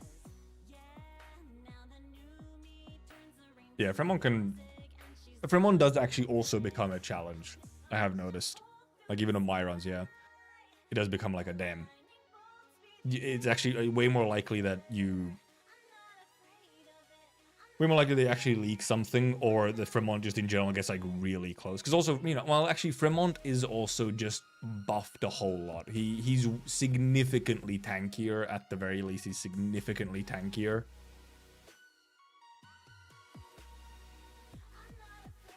Really only affects rails? Yeah. Or like just people who do loads of modules. Like I'm somewhat stingy with what modules I do because of that. Because I also indeed don't do SSS, so I don't get the first clear module blocks either. So I'm stingy with my module blocks, kind of as much as I can. Where either I get it because it's like a very specific, important synergy for something, or because it's a character that I really like. That's the other option. If it's just a character that I'm like, I essentially max this character. I say as I still don't level up anyone to 90. Which, however... I'm thinking I might that might happen. I might start doing level 90s once Monster comes around. I think that might be the point where I'm like, okay, this is a big enough character for me where I'm willing to put them to 90. And then I'm allowed to put other important characters that I like to 90 as well. That's how I've coded it in my brain. Also, yeah, Xenesis, Monster absolutely is a fast redeploy. The fucker has a 30-second redeploy. That's as fast of a redeploy as Merchants. Or like Yato. Normal Yato, like original Yato. Watch them increase level cap. So much LMDM XP needed. Who's gonna tell him? Who's gonna tell him?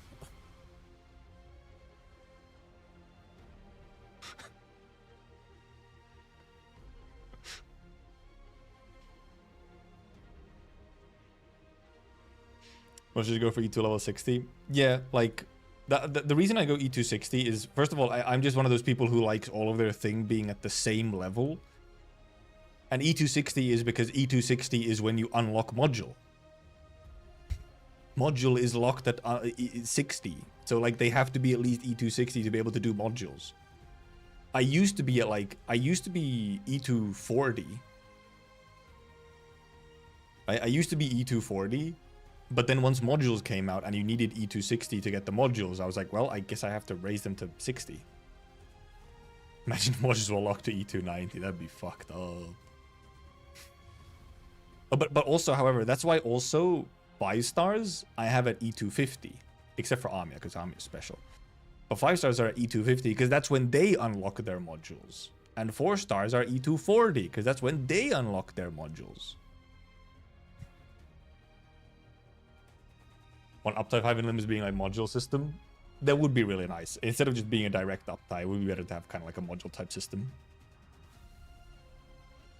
Or it's a little separate like upgrade, whatever. But yeah, Monster might, however, be the point where I'm like, okay, this is a big enough character for me personally that I just level them to 90, and then I'll probably level up a couple other characters that I really like or use super often till I get them to 60 or 90. And then I can level up my favorites to 90, I guess. That's all it means. HG releases modules too, imagine. Because then I could level up like Keltsit to 90 as well or something. Actually, I'm not sure. Like, who would I level up to 90? If I start leveling up stuff to 90, who would I even level up to 90? Amia? Well, actually, Amia is E to 80, not even 90.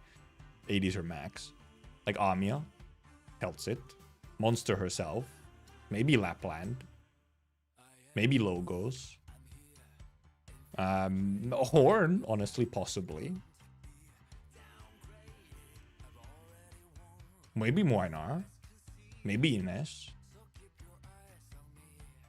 Hoder, possibly, just because it's Hoder. Maybe Ulpi.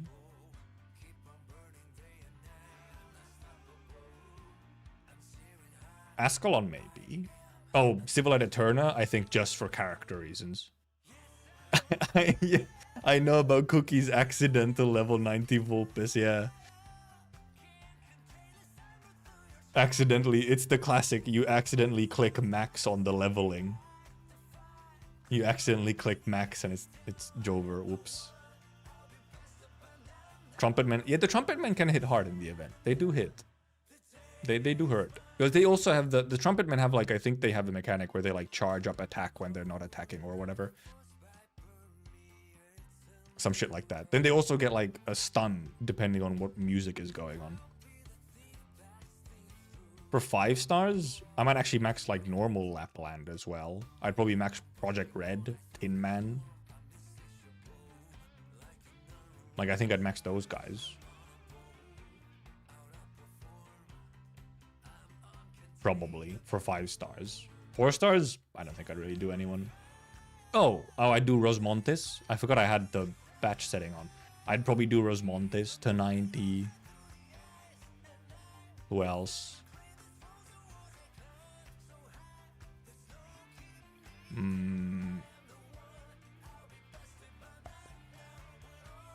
For posterity's sake, I might do Shining. Or I probably would do Shining. Even if we indeed get a Shining altar at some point.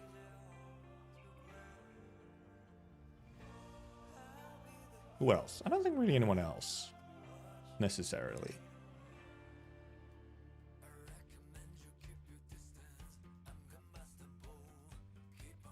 I think it will be those. Should do Summer Chant and then...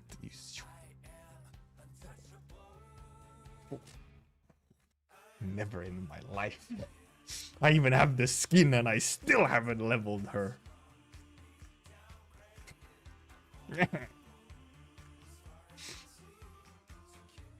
Pantaloon that just doesn't feel like it's worth it all. It's really not. No, the 30 levels from 60 to 90 does not give you that much more. It's really a very small increase in stats. Very rare that it matters. Yeah, like a high level CC or like high level CC and like if you're trying to do clears with like very low operator count. Because in very low operator count, it might be like, oh, you want the little bit of extra HP so that they survive without a healer or some shit. Or that they kill something fast enough before they die. Because you're not running a healer or something. Yeah, it is something like from level 60 to 90, it is as much as like, it's at least as much as from 0 to E2 or something. Yeah, or survive one more attack so you have time. Like, it's very small things for like very specific type of clears almost. Oh yeah, we were talking about Project Red, right? Red skills going from M0 to M3. Like, what did you say earlier? Let me scroll. What did you say? Where was it? I saw it quickly, I didn't read it fully. Which Project Red skills got more from levels? Ah, right. Right, yeah, from masteries, yeah. Because you said levels, so I was like, I mean, that just means levels and not masteries, right? Yeah, I have Project Red M6'd, even though she doesn't get that much from them, yeah. I might do, for 5 stars, I might do Flint. I just like Flint. I'm a Flint fan. So I might do Flint for 5 stars as well.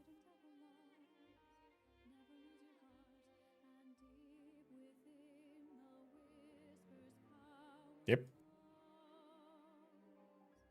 So there's like a handful. There's like sort of 10-ish operators or something that I'd max out whenever I decide to do it. And maybe, you know, obviously possibly some operators coming later as well. That's the other option. Also, Wrathful should read on Flame? No way. Funny thing I noticed was gear systems in gacha games. There are many funny things about those systems. Or specifically RNG gear systems.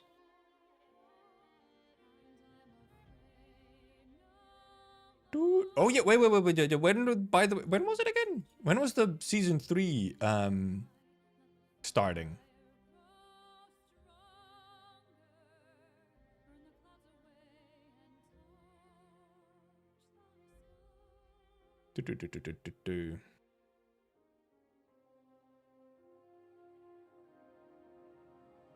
Oh, let me fucking zoom out. When was the anime starting again? Oh, the fucking official, the global announcement for it didn't have the date. Does someone remember when the fucking the Arknights season 3?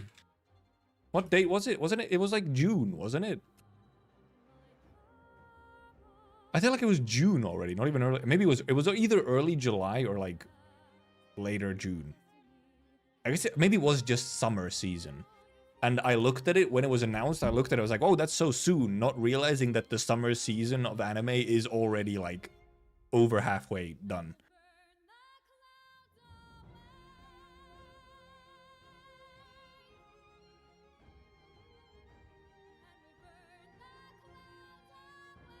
I'm just seeing announcements of season 3 rather than date. Because I think globally the date hasn't been put out.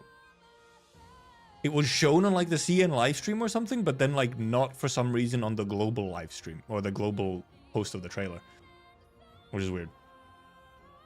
Oh yeah, it was July 4th, which was funny because Independence Day, American Independence Day, July 4th. Hehe. That was the funny date. Gacha games that have combat where a character could benefit from getting defensive stats from RNG gear are the ones not doing that. Every gacha game when you roll defensive stats you grown, but an AK would actually benefit you more. Sometimes, yeah. I think it's always because, you know, damage is more interesting, isn't it? Oh, because either, you know, either it's you're looking for the DPS, like either you're trying to look for the DPS stats for your DPS, or then possibly you're looking for whatever your healing stat is for your healer. Which sometimes can be seen as, I guess, sort of like a defensive stat in a way. Even if it's not directly defensive on the actual unit.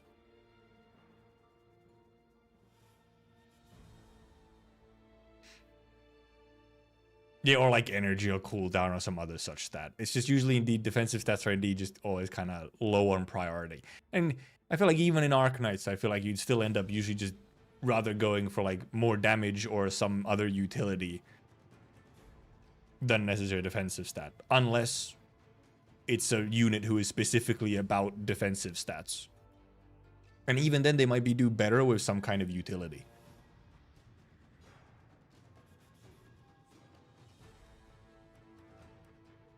But okay, I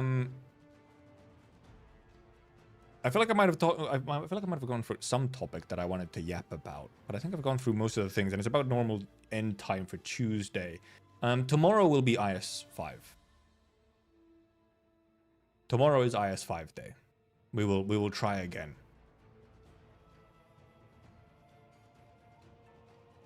Donk talk. Donk talk. And then obviously Friday is Limbus Friday. So. And we'll see how. I'm interested to see how long part 3 is going to be. How long of a stream is it going to be? IS5 passive ending then 28th. Luckily, actually not that many. I haven't actually I haven't done that many IS5, you know, ending attempts yet. Ending 4 attempts yet. Not like Ebby, who's been doing like 4 streams of it every week for the last month. But Friday is probably gonna be. I'm essentially I'm prepared on Friday for a long stream.